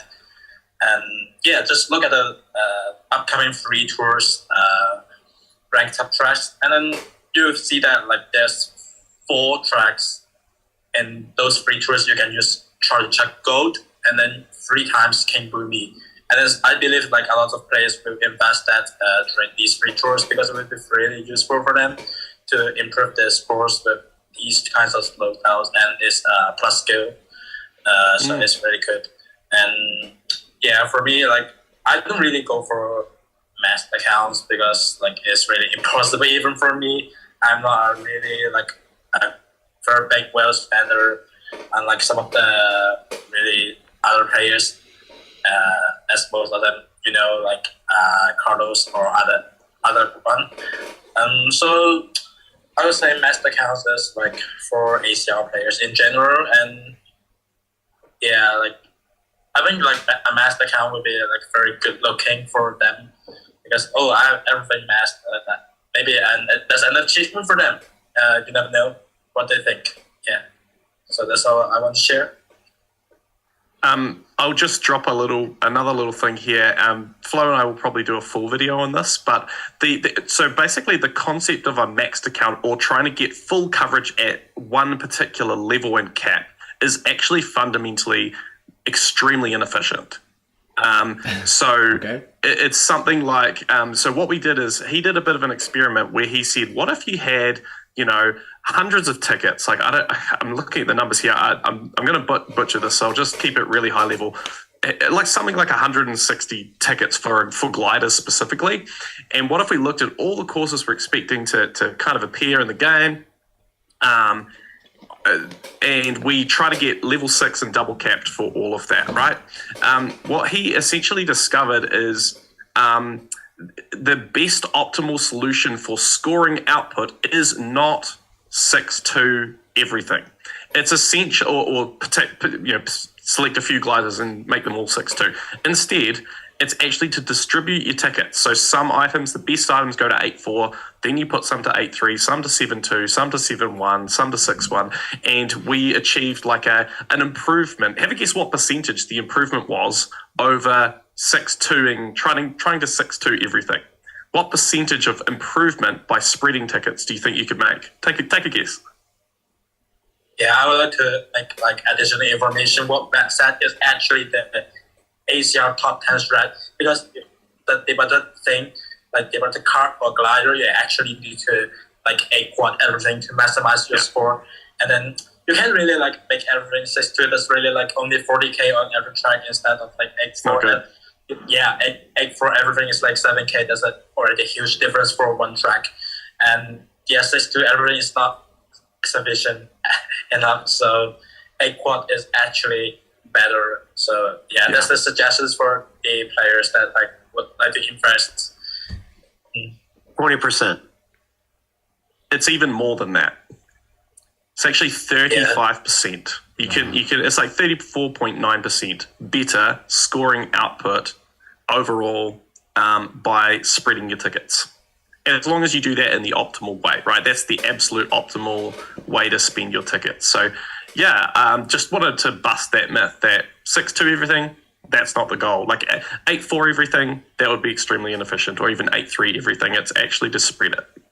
Yeah, so in that theory, I feel like it would make sense just from looking at what you guys do with ticket time, like focusing on the 200 action count tracks, making sure that those tracks have like level 7, level 8, and the shorter tracks where where the getting the AC ceiling is not going to give you as much return on investment. So like the tracks with 200 action counts, you're looking for 7 or 8 level.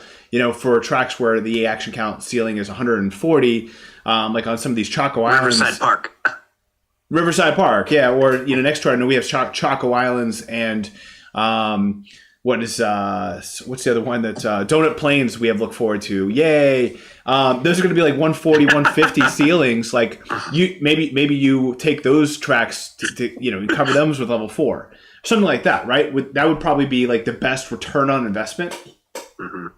I think the toolbox has some of that stuff too, right? Yeah. Totally. Crested makes a great point about this. You get worse and worse overlaps. Like imagine taking a glider to 8-quad for 4 tracks. Like, do you know how much that would hurt? Like, it hurts so much. Imagine doing that. Well, you have to think about just last year is going to be looped. So, Frenzy Fans makes a good point. Like, there will never be a Bowser tour, hypothetically, ever again. No. Yes, because it fell before the loop mode took place. So, I think we got a little excited about this Gold Mario Cup, and we will only get a Gold Mario Cup once a year. Are these not facts? Like, You're I feel like killing me. These are facts. Wait, wasn't there a Bowser tour? No. That was right before the changeover. There was a Peach versus Bowser. Yeah, that's about as close as it gets, huh? Yeah. There might be a Bowser badge for All Cup ranking if they. So that means Frenzy Fans is never going for top 100 again, or top 10. Well, for that Peach versus Bowser, they might to join the Mushroom Legacy. Come on, Mushroom Legacy, yeah. Just get in the Mushroom League. Like, what are you doing? I love it. I started using. I started using the coverage optimizer before this tour started, just to see, because I had saved up tickets for a while. And I was like, well, what can I do with them?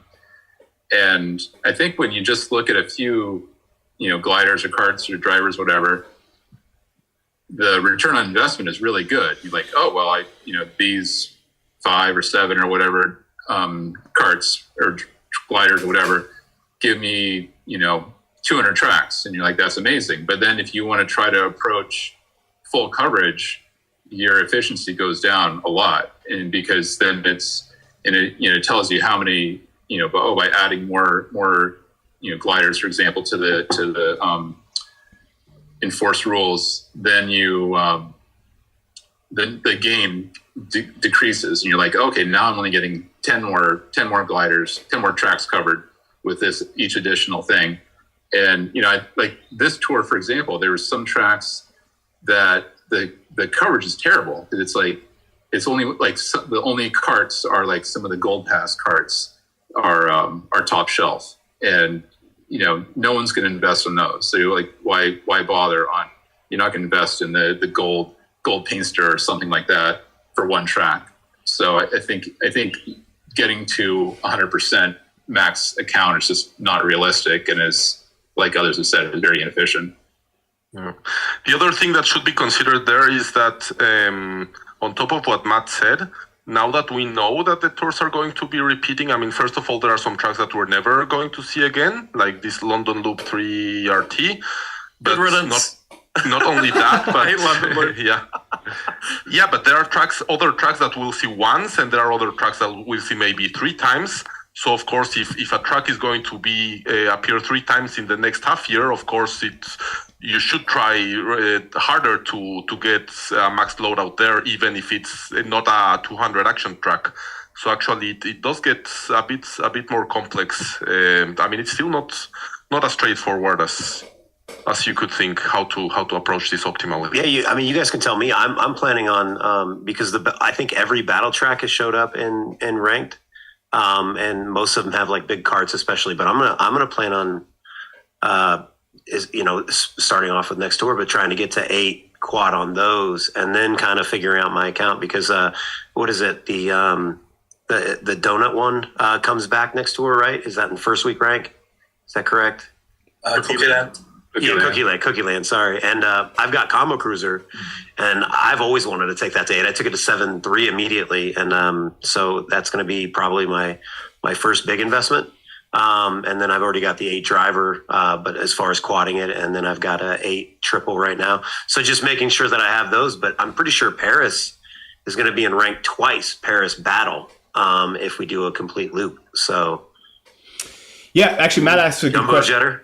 Yeah, there you go. Matt asked a similar question. What are some of your personal and game goals as you approach this new era of Mario Kart Tour? Are you investing in some of these favorite items? And Okro, I kind of ask in a different way. This touches on other questions. I'd like to see what all your options are for older items in the game that will still get used until July, or the end, whatever we determine. And that's why I kind of focus on that question first, because we don't know. We'll see if it is July or maybe later in the future.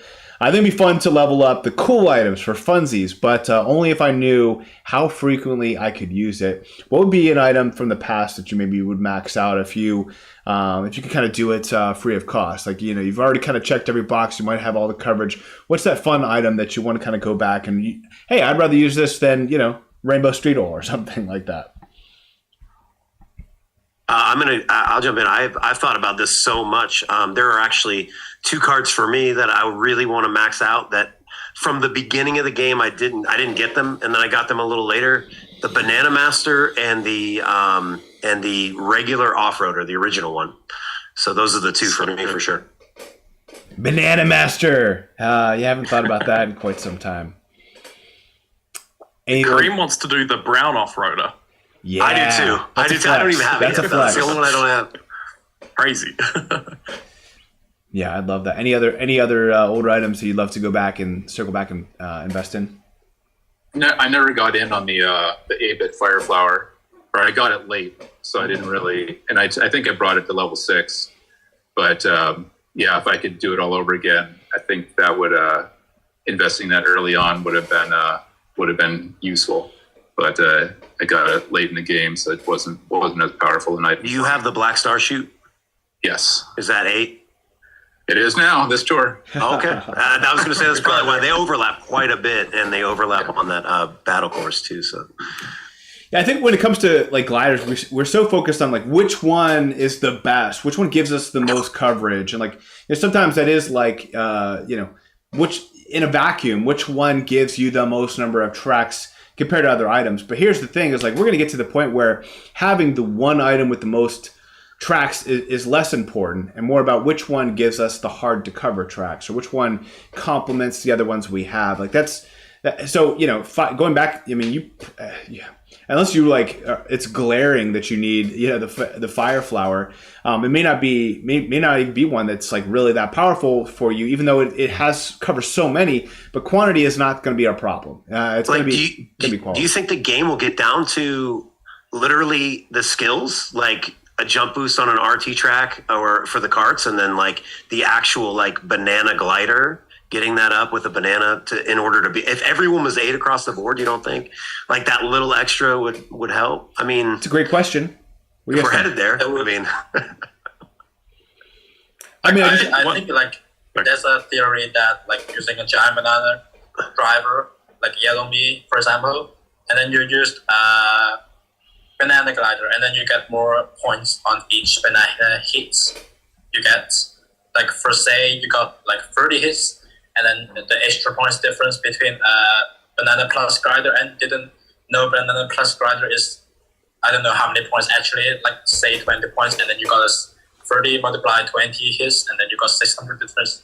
There's like a little like change, but it's still like the major thing is like between the levels and quad, like because like 8 quad already wins like 8 triple, like 2,000 or 3,000 points already. So you have to like get the cap done first, and then you have to, these are the minor things that may affect a little bit, but not a lot.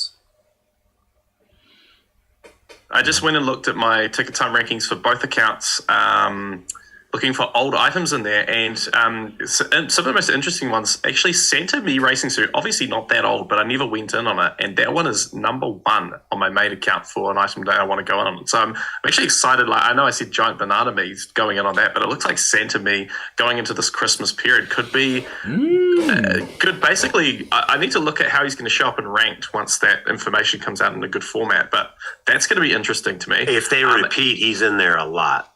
I had him at 7 triple. Yeah, he's a lot.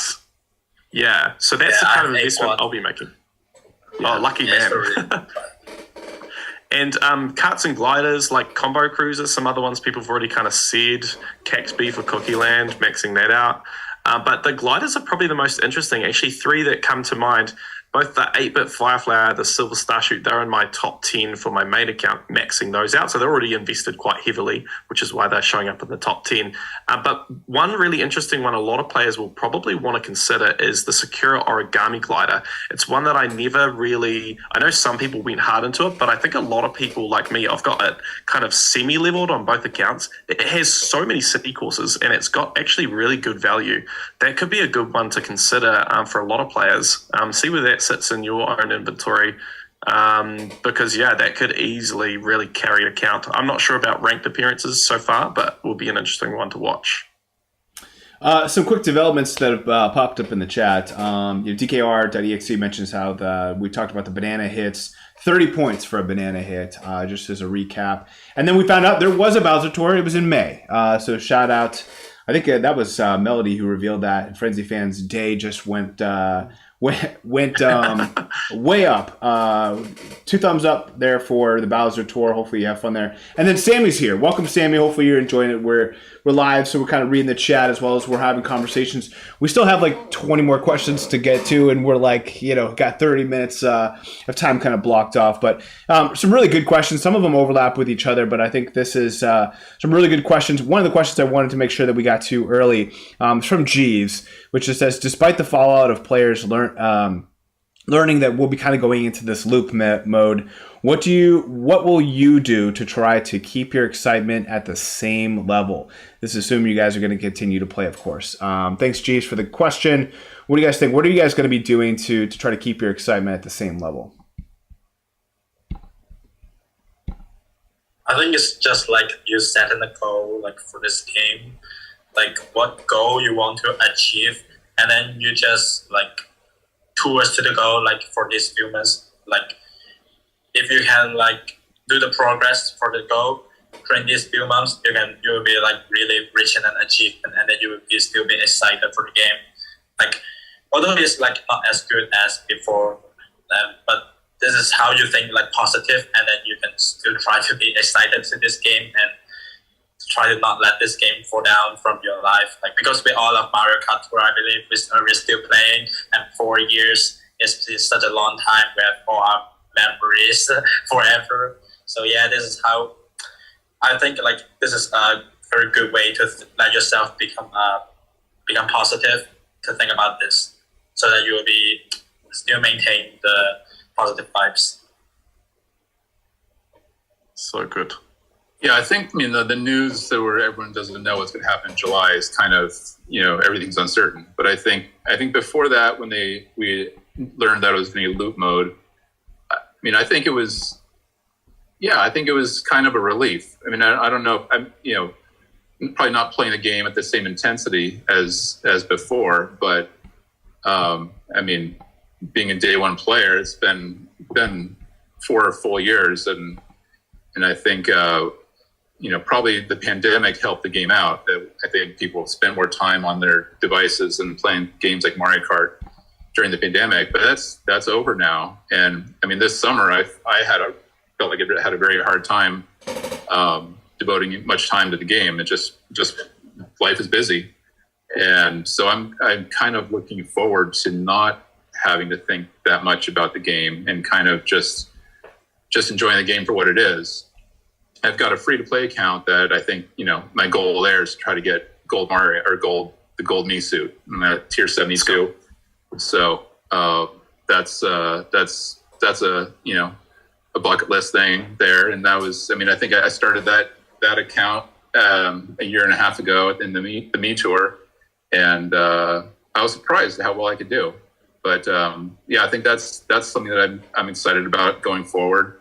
But no, I don't think I intend to have the same intensity about the game going forward, and I think that's okay. I think the game is what it is, and it's going to change. I'll continue playing, and I'll continue enjoying it, but it's it's not. It won't be the excitement of all the new tours, the new items that has been in the past.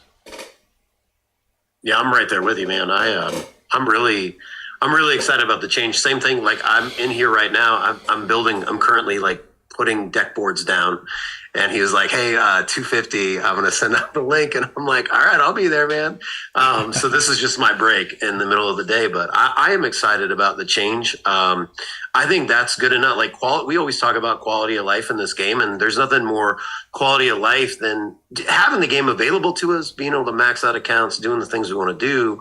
But then, having the rest of our lives to kind of do whatever we want and not be so focused on the game. So that's what I'm most excited about as far as what Jesus is saying. I'm still excited about, we've got still, as far as I know, from what we've heard, I'm excited about the buffs. Like I just invested in the Royal Flush and some other things. I'm excited to see if those fill in any gaps for me in ranked and things like that. And that's why I'm going to take it one ranked at a time. I'm not going to go all in on anything right now because I know the game content's ending. There's some things I want to upgrade, but it still has to make sense for my resources. I don't want to just waste tickets and stuff. So those are my two answers. So I'm excited about both. So. Yeah, for me, I don't think I've never really been much of a Nintendo player in my life. I've played a few things here and there, but I don't have that emotional investment that many other people have. And same with the new stuff. It was nice to see at the beginning of the tour, but to me, the biggest. I also enjoy racing, but to me, what draws me most to the game is the investment and planning investments and all that stuff. And I think that will still continue to be interesting. And as I said earlier, it's still even if all buffs had finished and we had perfect information, it's still really not straightforward how to do optimal investment. So there are still many ways to go forward, and that's what I enjoy most in the game. So I'm not too worried about that in my particular case. I think some of the other questions we had submitted, we've kind of slightly touched on, and there is one question that's been burning in my mind, as well as also in Matt's, which was a question submitted by Matt, just a completely selfish question. When you think about this game still being interesting despite the chase being gone, what kind of content creation and consumption from a consumption perspective, how would you kind of recommend or charge Matt and myself if we wanted to keep our members who are supporting us financially and also with their time. I mean, how can we keep the content exciting? How do we keep bringing you guys the goods, even though some of what we've talked about has literally just been around investments and how to optimize these. And there will be still some buffs for a while, at least from what we can assume. But I mean, what kind of content creation would you hope to consume? And we'll keep an eye on the chat as well. Again, we have some awesome people out there following us live. But what do you guys think about? What would be your if you had time was an issue for Matt and I, which of course it is. But what would you like to see out of us? I've got two things. One, I like Sammy D's idea of starting an account from scratch, trying to get in new players. Now that the content is literally like set, I mean, you can be like, this is what works for my account. The other thing I'd like to see too is like if someone were to do that specifically, to maybe stream, even if it's just a couple times a week, but also to stay under an hour. As far as here's what I mean, like the quality of life aspect of things. Like if you're gonna invest time and energy into a game, like I think an hour a day is enough. You can even do a half an hour or something like that. There are streamers out there that can do stuff like that right now. But I mean, if someone was to stream 30 minutes a day and people knew when they were going on, I'm sure they'd jump on and check it out and see some things and just talk about different things or whatever. But those would be the two ideas that I think would be really good. Again, I mean, starting the account from scratch and trying to get in the new players and things like that would be good too. But then people will always come in and check in on you. So. Yeah, I think, Studfit, you mentioned something before, like friends are saying, oh, I've downloaded the game, now what?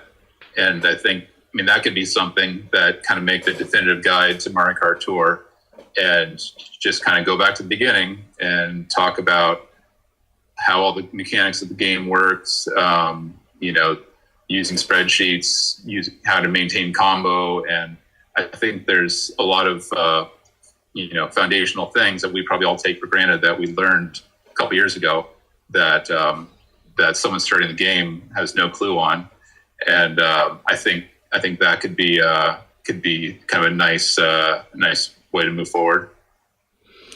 No, I'm glad you brought that back up.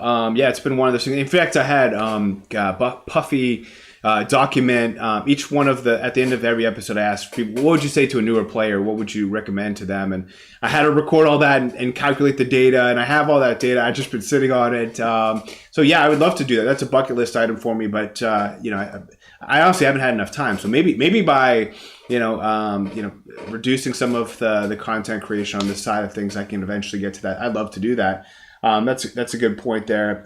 Some people in the chat say more Mario Kart Tour stuff, less random stories from the Studfit life or others. But some really good points there. I don't know what the future will hold. I think I'd like to be able to keep things going and talk a lot more about some of the strategy. And I'd love to help the newer players. Do you think that there will be still newer players, or do you think like once they get here, they're like, yeah, I really like this game, but it seems like it's kind of dying off? I mean, how do you feel like newer players are going to be coming into this game? Do you think they'll be kind of turned off, or do you think it'll be kind of exciting for them because they know that, hey, it seems like this game was really hot, and now like there's no new stuff, but like there's so many great games in here, so many different tracks, and to me it's all new.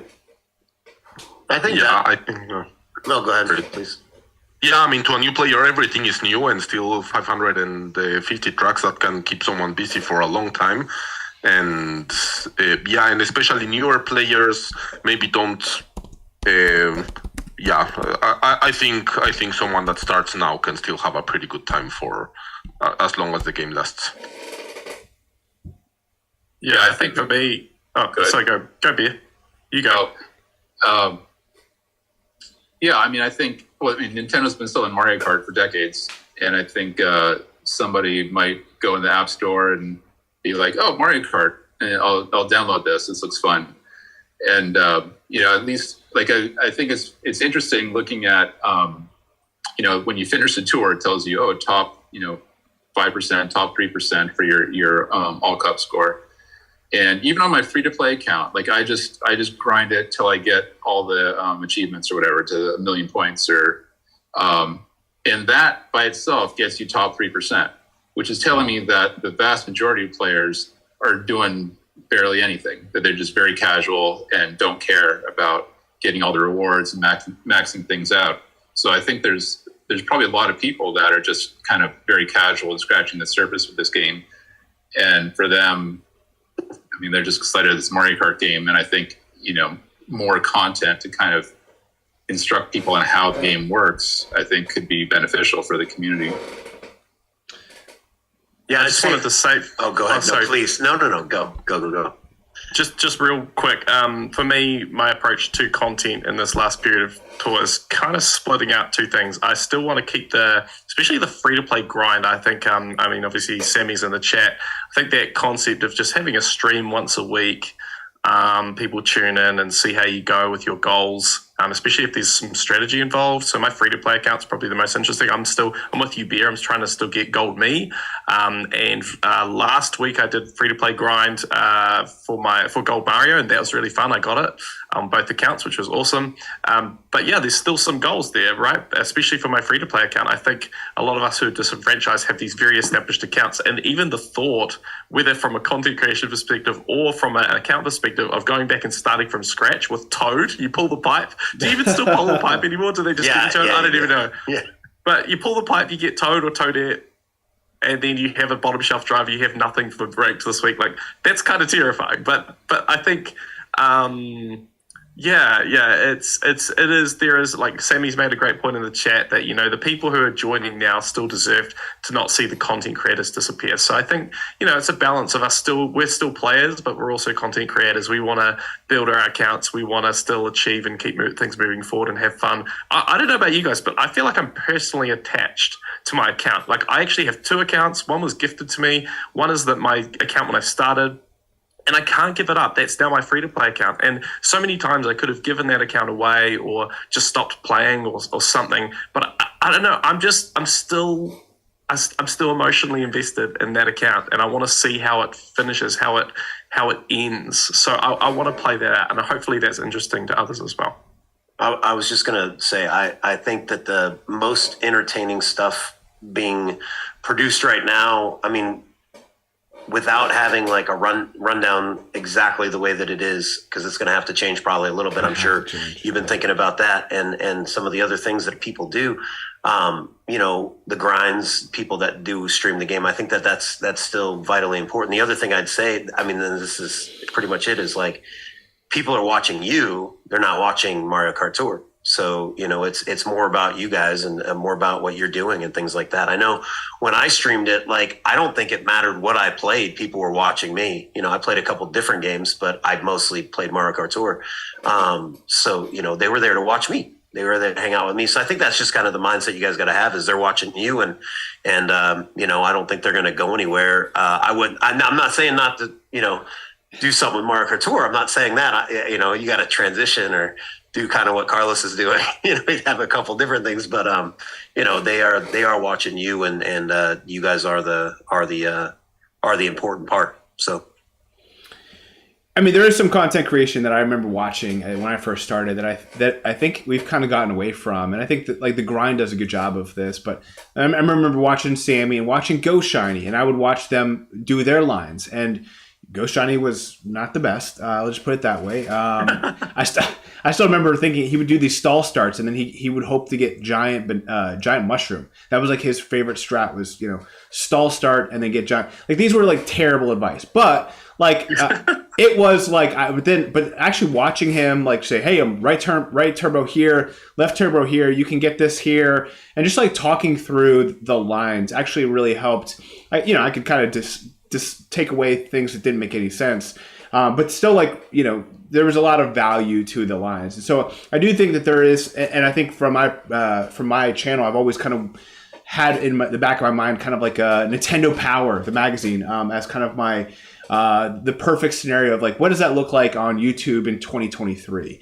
And like trying to help players be able to maximize the way they play the game. I think Carlife has mentioned that as well, but I think that like there's got to be a way that I can, like, on Wednesday mornings, help players just say, hey, this is what I got for the week, and feel confident that they can tackle it. In worst case scenario, they get some entertainment value from talking about things like zig versus zagging and all the other don't add this to your drinking game phrases that I've added to the community over the last year or two. But it's been a blast, and I really hope that newer players don't get shied away from just the some of us and our general sentiment. I think that's the hard part about being in these Discord communities, being on YouTube, is like we're like the 1% who like takes this game way too seriously. Like I would love to kind of cater this channel and just to also support those people, but also welcome in new players. It's been a top priority for Carlife and myself. I'd love to be able to find a way to help the general masses, like those Wednesday players like you, Bobcat, when you're saying like my structure, my weekly calendar will look like Wednesday. I'm opening up the game, and Tuesday or Wednesday or whatever it is for ranked, whatever my day is, and just like I want to just like watch a quick video and then do it, and that's what I want to do, and that's what I want to take away.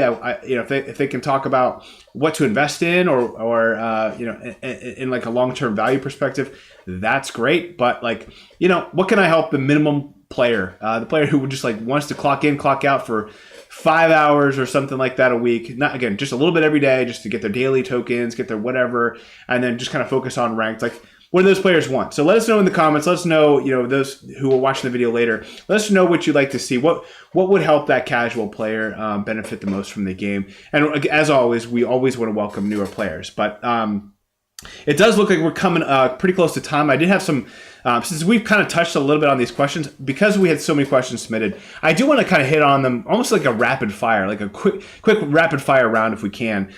So Beer asks if the game will potentially be ending next year, do you think any feedback to Nintendo, like customer support tickets, petitions, do you think anything in this possible world, do you think we could convince them to change their minds? If your answer is no, raise your hand. Can we change their mind at all? The answer I'm saying is no. Anything we can do. And if maybe this isn't rapid fire, but if you guys have an answer, let me know. Is there anything we can do? If I really don't think they'll change their mind, but I still think it's worth it to do it because it might affect their what they do for the next game, for example. Or it's still good to make our voices heard, but I don't think they'll change their mind. Yeah, I think the same thing. Looking at, we saw that they killed off Dr. Mario and kind of, they gave a notice a few months ahead of time and then they killed it off. And it wouldn't surprise me if they do the same thing here. And if this is like kind of a corporate machine they've decided this is how they're going to allocate their resources, then it wouldn't surprise me if they just follow through on that. But if we make our voices heard, it might make a difference. So I thought that, worth a try. I reckon we should do it's just kind of come to mind as we're talking. I think we should actually do a petition. But I think we have to be really careful about what we would petition them for. I think that's the problem, is everyone's going to ask for new stuff. Keep bringing new drivers into the game and stuff like that. Like, we know that some stuff is too far gone. I think if I was going to make a petition, maybe I'll do this. Or maybe, we've got plenty Let's of do it. I'm on board. Here. Maybe some, Kart Life, start one while we're having Kart Talk. I don't know. But I think we should petition them to just change the ranked cups. Just change ranked cup. Like, if that was the one thing that, just pick a random ranked cup every single week. Keep it interesting. That's the easiest way they could change, like just reallocate like the ranked cups, and then you don't need to repeat cups, like so boring. Like probably it's like same as last year's. Like players would think, oh, this is so boring. This is the same as last tour, and this is going for almost 3 tours. This game is literally dying. Like most other players would think like this, and that's like changing this is very easy thing. And then this is also the most efficient thing they could do to save the players from leaving the game. I mean, that seems easy, but the problem is that now we've seen that they're recycling the trailer, which means that they have to recycle the spotlights. And the spotlight, sometimes you have like Swimwear Rosalina, who is actually only in 2 tracks in the tour. So you actually need to take a cup where Swimwear Rosalina is, and not only her, but also the other spotlight. So they actually need to do some serious thinking there. And then probably if they want to reuse the trailers and the spotlight banners, or otherwise just get rid of everything. But it seems like they really don't want to spend effort, and I don't think they could. I mean, if they just choose any other rank cup, then the spotlights won't match, and then they don't make much sense as spotlights. You're 100% right. But what if we, in our petition, said, "Hey, just save yourself the tweet, the X post, get rid of the trailers, just get rid of the trailers, save yourself the effort there, and just rotate it." Like maybe that should be in our petition. I mean, maybe that's why they didn't put the trailer inside the game. Is they're transitioning into that? Maybe it'll change after the Halloween tour. So, hey, I was going to say, if they brought back Community and they brought back Chuck TV shows, they can make sure we can petition this to stay on too, right? You've probably got a point there, Turtle Dude, about the Spotlight Shop though. That's a big problem because the Spotlight Shop is completely connected to Ranked Cup, and if you've got new players and then the items they get aren't showing up in Ranked, and there's no predictability to what's going to show up in Ranked and investing into items. So we're thinking like we've got established accounts. We want to use these other loadouts on other courses, right? That's what we're thinking. But the problem is they're still thinking about new players, which is fair enough. So, let's say, like you say, a Turtle Dude, that Rosalina Swimwear is in the Spotlight Shop. Not a very great driver now for starting to invest into, and someone buys that for 105 rubies or whatever, starts investing, but then it never shows up because they're picking all these other cups. That's a big problem because the loadouts will never completely match what's in the Spotlight Shop.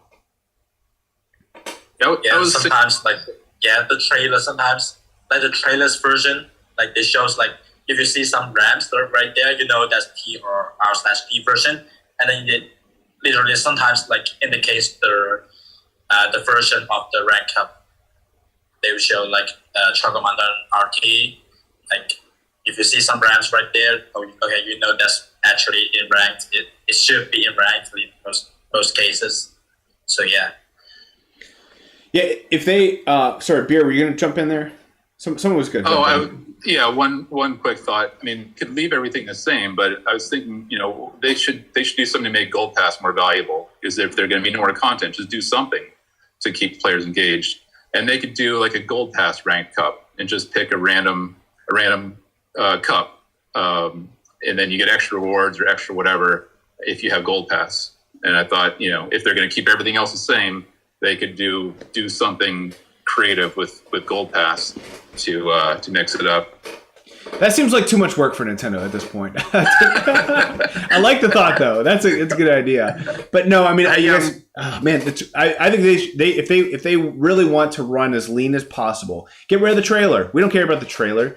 What are we going to repost it to our followers or like no one cares. But I do. You guys bring up a very, very important hurdle, which would be the Spotlight Shop. If there's some way that they could change those, that seems like a lot of work. Like that's probably 2 hours worth of someone's work. Like for someone who has no idea how much it actually takes. But like to me, like that seems like that could even be too much work. Like they literally are like running bare bones, like doing as little as possible.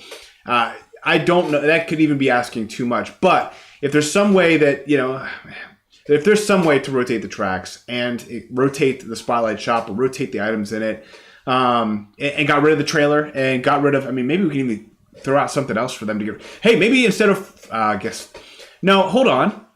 When did they introduce 45 tracks? Was it the anniversary last year?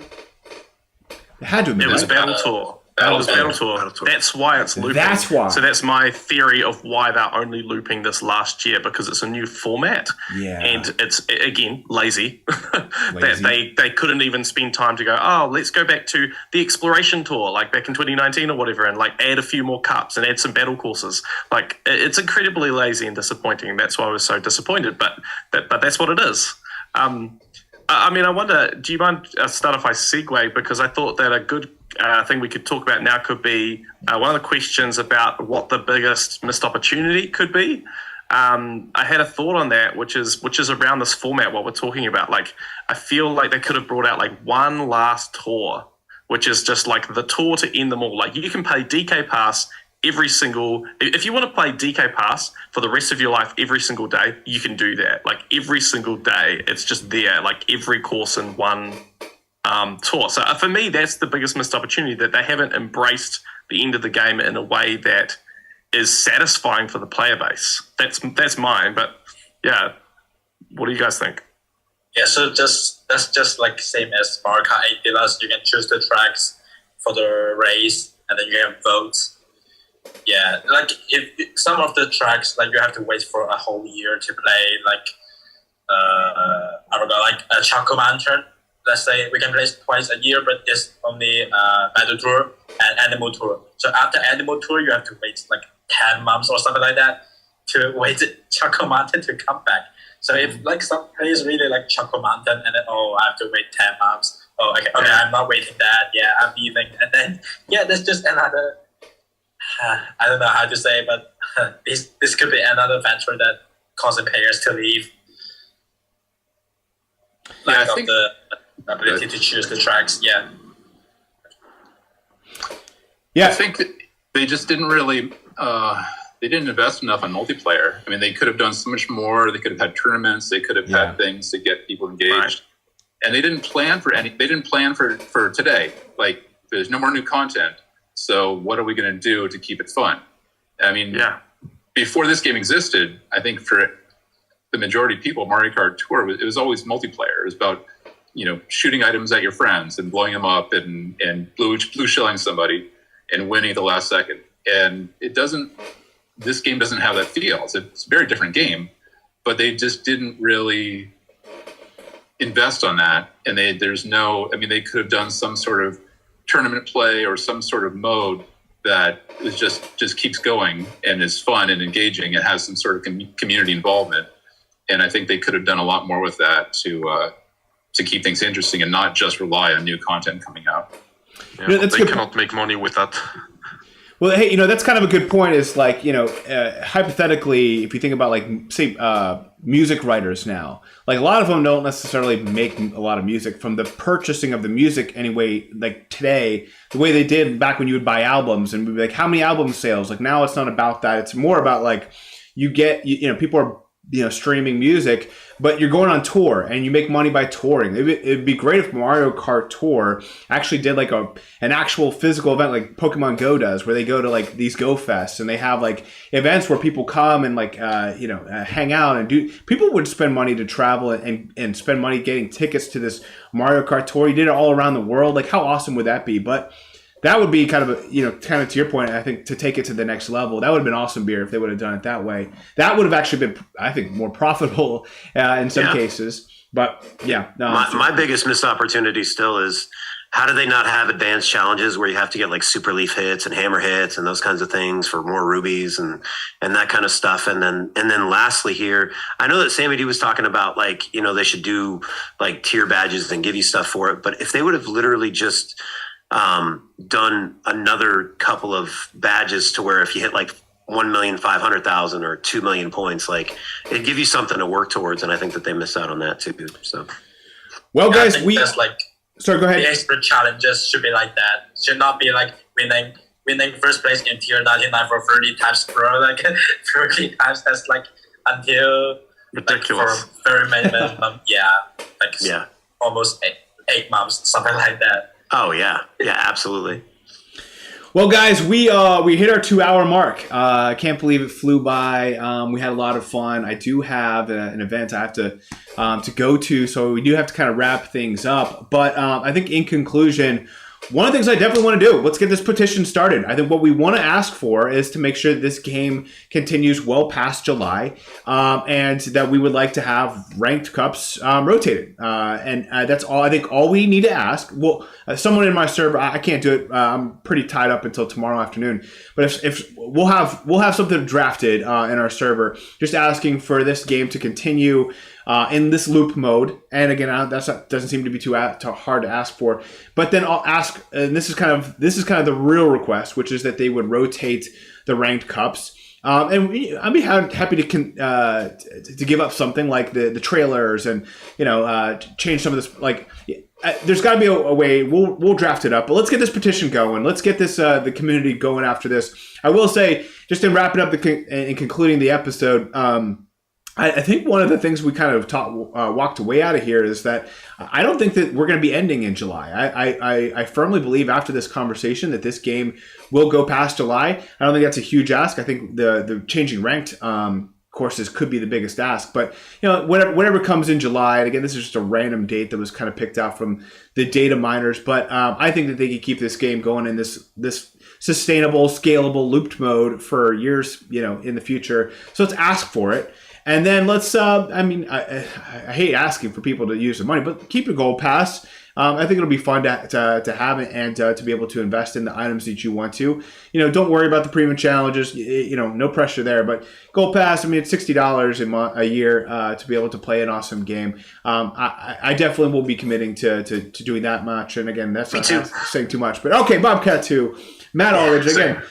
So I think we're all committed to that. I think we're all positive this game will go past July. Whatever July's date is, it's probably just hopefully it's something just not having to do with end of game, end of service. But we all love this game. We'll find new ways to be able to enjoy this game. I think both Matt and I definitely are committed to keeping the content going. We'll find out what that looks like. Maybe Kart Talk's only an hour long, but this was a great episode. We talked a lot about everything from Gold Mario to the future of the game. But what I would like to do is this is something that we just started a couple episodes ago for season 2 is just give a shout out. So I want to thank you all for joining me, all the guests here. Appreciate you guys hanging out with you. I'd like to just go one by one, let you give a shout out. So we'll kind of do it in reverse order. Beer, thanks for taking time out of your Hawaiian day to hang out with us. What shout out would you like to make to someone in the community? Somebody that's, and again, just keep it to one if you can.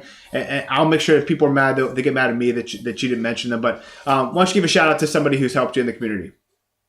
All right. I'm excited about this because I have this story to tell that I think is so specific to this community that I couldn't tell it anywhere else. But so this is going back to the Reddit days when people are posting friend codes online. And, someone, I get this random friend request from somebody. And I hadn't posted my code in probably a week or two. And I was like, wow, someone really went back, combed through all the Reddit posts, a week ago and saw my post saying, I send coins every day or something. And friended me. I was like, all right, I'll be friends with you, A. Young. And Alex Young. So that was Alex Young. Wow. Then time goes on and he becomes this minor celebrity in the Mario Kart Tour community. And I'm like, wow, this is cool. I've got this friend here in Alex Young. So one day, though, lots of coins were sent, but one day he deleted me. And I assume probably he got into ER and he's got people he's actually friends with and replaced me with somebody else. And it's no big deal. But I was like, what? Why did you delete me? What did I do wrong? And I was like, well, I don't do ACR. So maybe that's it. Maybe I need to start doing ACR. And I was like, I don't want other people to drop me. So so I went for ACR for the first time. I got top 1,000. And then I was like, oh, that wasn't that bad. And then I kept going. And now I've got like 40 some top 1,000s and a couple top 100s. And I probably owe it all to Alex Young. Nice. but he's been such a positive force in the community. And I remember he did a video with Frenzy Fans a little while back where I think someone who was a top 10 player and retired gave him his account to give it a shot at top 10. And then he had his time with the account and he wanted to pass it on to someone else in the community. And I thought that was just such a nice gesture and just such a positive thing to do for our community. And I think it's just people like that are really, really great and really added a lot to our to this little community here. That's an awesome shout out. Cool story, and shout out to Alex Young. I think we're all like Alex Young. Appreciate you sharing that beer. And I do have to ask you, what's your favorite beer? Since your name is Beer. Let's see. I guess I'm kind of an IPA guy. We've got nice. Yeah. I mean, the one I like kind of the local beers around here in Hawaii. So a lot of them are not probably that easy to get. Maui Brewing is pretty good. I think you can get that on the mainland.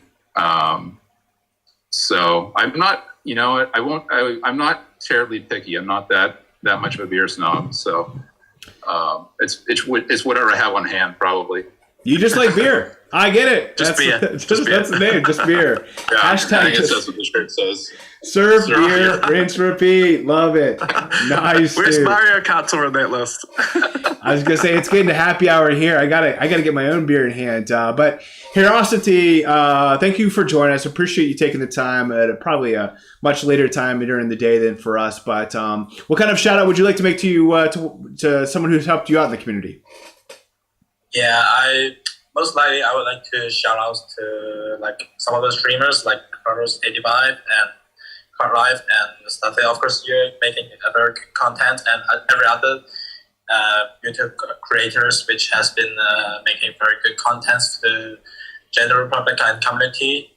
You guys all have like making very good content to help players out, like for casual players out how to make the game better, like with including investing for coverage, cross riders and bees, something like that, and try to maximize their potential and everything else. There's so much to say. I can like listing all of them. And personally, I would like to thank all of the like top 10 players actually, because some of them just like sharing their videos, like and their videos is like priceless because they just sharing the skills and all, like where to use coin boss frenzy, how to drive with better, and how to do boom bossing, everything else. This is very advanced skills and all, and this is very good to watch. And for me, I did like not that bad in ACR, but I'm still improving, like what I said in the beginning. And because I still have a goal, like for ACR is to get a top one. That means I want to win a tour, and then like I'm not the top well player in this game, so I have to get those takers like ready and get the coverage full loadouts like really good to compare to them, and I have to like do that, and I have to reach a very high percentage on DKR sheets to make myself have an attempt for the top one. Yeah, and that's my biggest wish, and I really thanks to all of them, like YouTube creators and top 10 players sharing their videos. And yeah, that's all I want to say. Appreciate that. Thank their Heriawsity. Thank you to those content creators who do put together those videos. I mean, I obviously you could tell that I always tell I'm like, wow, I'm not good at this game, and like how much better are these people? And then you watch a video and you're like, okay, yeah, these guys are literally precise. They have it down to a T. And there's so many great people. I mean, honestly, having top 10 people that go for it every tour, it just makes this game competitive in a very unique way. And if we didn't have a top 10. What would top 10 wouldn't matter. So I have to give a shout out to those people who go for it all the time.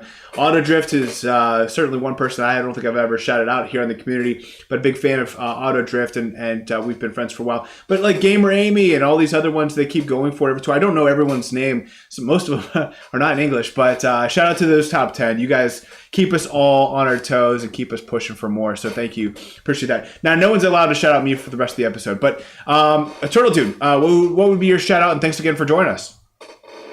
Thank you for having me. I'd like to shout out DKRX.X. So my ticket optimizer is based on his sheet, and everybody uses his sheet, and I feel that he's not acknowledged enough. Like it's just become such a staple that everybody just takes it for granted, but it's actually a lot of work that goes into it, not just doing all the formulas, but also counting actions on every single track. Now, right when he probably thought he was going to be finished, Gold Mario arrives, and now he needs to count actions for Gold Mario and do the estimates for every single track that Gold Mario will get. And yeah, of course, that's also the sheet is also very important for my ticket optimizer. So without it, it wouldn't be possible. So yeah.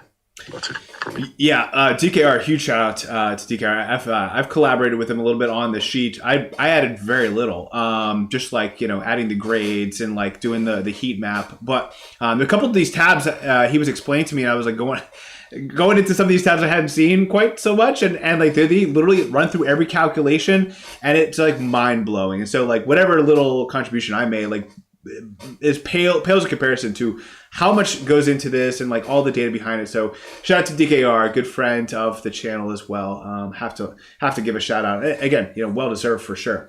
Matt Aldridge, thanks again for joining us. And what would be your shout out? Oh, mute. You might be You're muted. muted. Sorry about that. There's some noise in the background, so I just went on mute. Actually, the person I want to shout out is on this call, but it's not Studfit. Aturtledude. Just want to thank you for what you do in the community. You've always been there in the chat and Discord. You love this game. It's really obvious to everyone that you've just got such a passion, and of course using that to help build tools that we can all use. And yeah, I'm really excited for what this will look like, people using the coverage optimizer in the next few months, because it's such a cool tool, and it seems like it's one of the tools that's really going to stand out in this last period of the game and help us to max our accounts and have fun and enjoy this. So thank you for all your hard work. I know you've recently taken over the Mario Kart Tour toolbox, so you've got some big weight on your shoulders. So it might be maybe even a little bit of a relief if you admitted it, that this game, new content's coming to an end, along with Larry and Maxi and Flo and everyone else who does this stuff, and of course the rundown. But yeah, so thank you, and yeah, we're so appreciative. We're so lucky to have you in the community, dude. Yeah. Thanks. Second that. Yeah, as like my channel becomes less important, sheets like Larry's and Aturtledude's and the toolbox run by Aturtledude, like they just become more and more important. So if you ever use these resources, what are you waiting for? Now is the time to do it, because now we know what courses we have. Now we have the full list. Get to work. Let's go for it. And then last but not least, Bobcat. Thanks again for joining us. Appreciate you hanging out with us on, I believe, on your coming up on your Sabbath. But what would you shout out would you like to have in the community for the second time in a row? It's the Feast of Sukkot tonight, actually. I'm super excited. It's an 8-day feast. It's awesome. I'm having chicken Alfredo and garlic bread, which is like one of my favorite meals, and homemade. You know, I'm super pumped. But I maybe two shout outs, but one is inside the home. I want to say thank you to my wife for going through the insanity of playing Mario Kart Tour with me and allowing me to play it, which is amazing. She actually won her ranked on her own without any help at all, which was amazing, to get Gold Mario and Gold Me this last week. So I wanted to shout her out. She's awesome. And then to the community, literally anyone who's literally made anything, like any extra content, is just amazing. I wanted to specifically shout out Frenzy Fanboy and Girl. I use that. I use his. Oh my goodness, I can't even remember the name now. The Frenzy Fan calculator. I use that not every week, because sometimes I just have super easy ranks. But whenever it gets competitive, I always go and use that. And I know a lot of people have like the big ACR sheet, but for me, I've always been a ranked player. So for me, and probably anybody else that's literally just wants to win ranked, like it's been one of the most helpful resource tools that's out there. And then as far as their content, like I love their banter and things like that. So getting on there and checking out their stuff is really cool. But I watch everybody's stuff. Like I just have to shout out one person. So this is their shout out this week. So. Love it, guys. All right, well, that concludes episode 56. Thank you guys for joining. Thank you for chatting with us live. Hopefully you enjoyed the last 2 hours. And until next time, may the frenzy luck be with you. See you guys.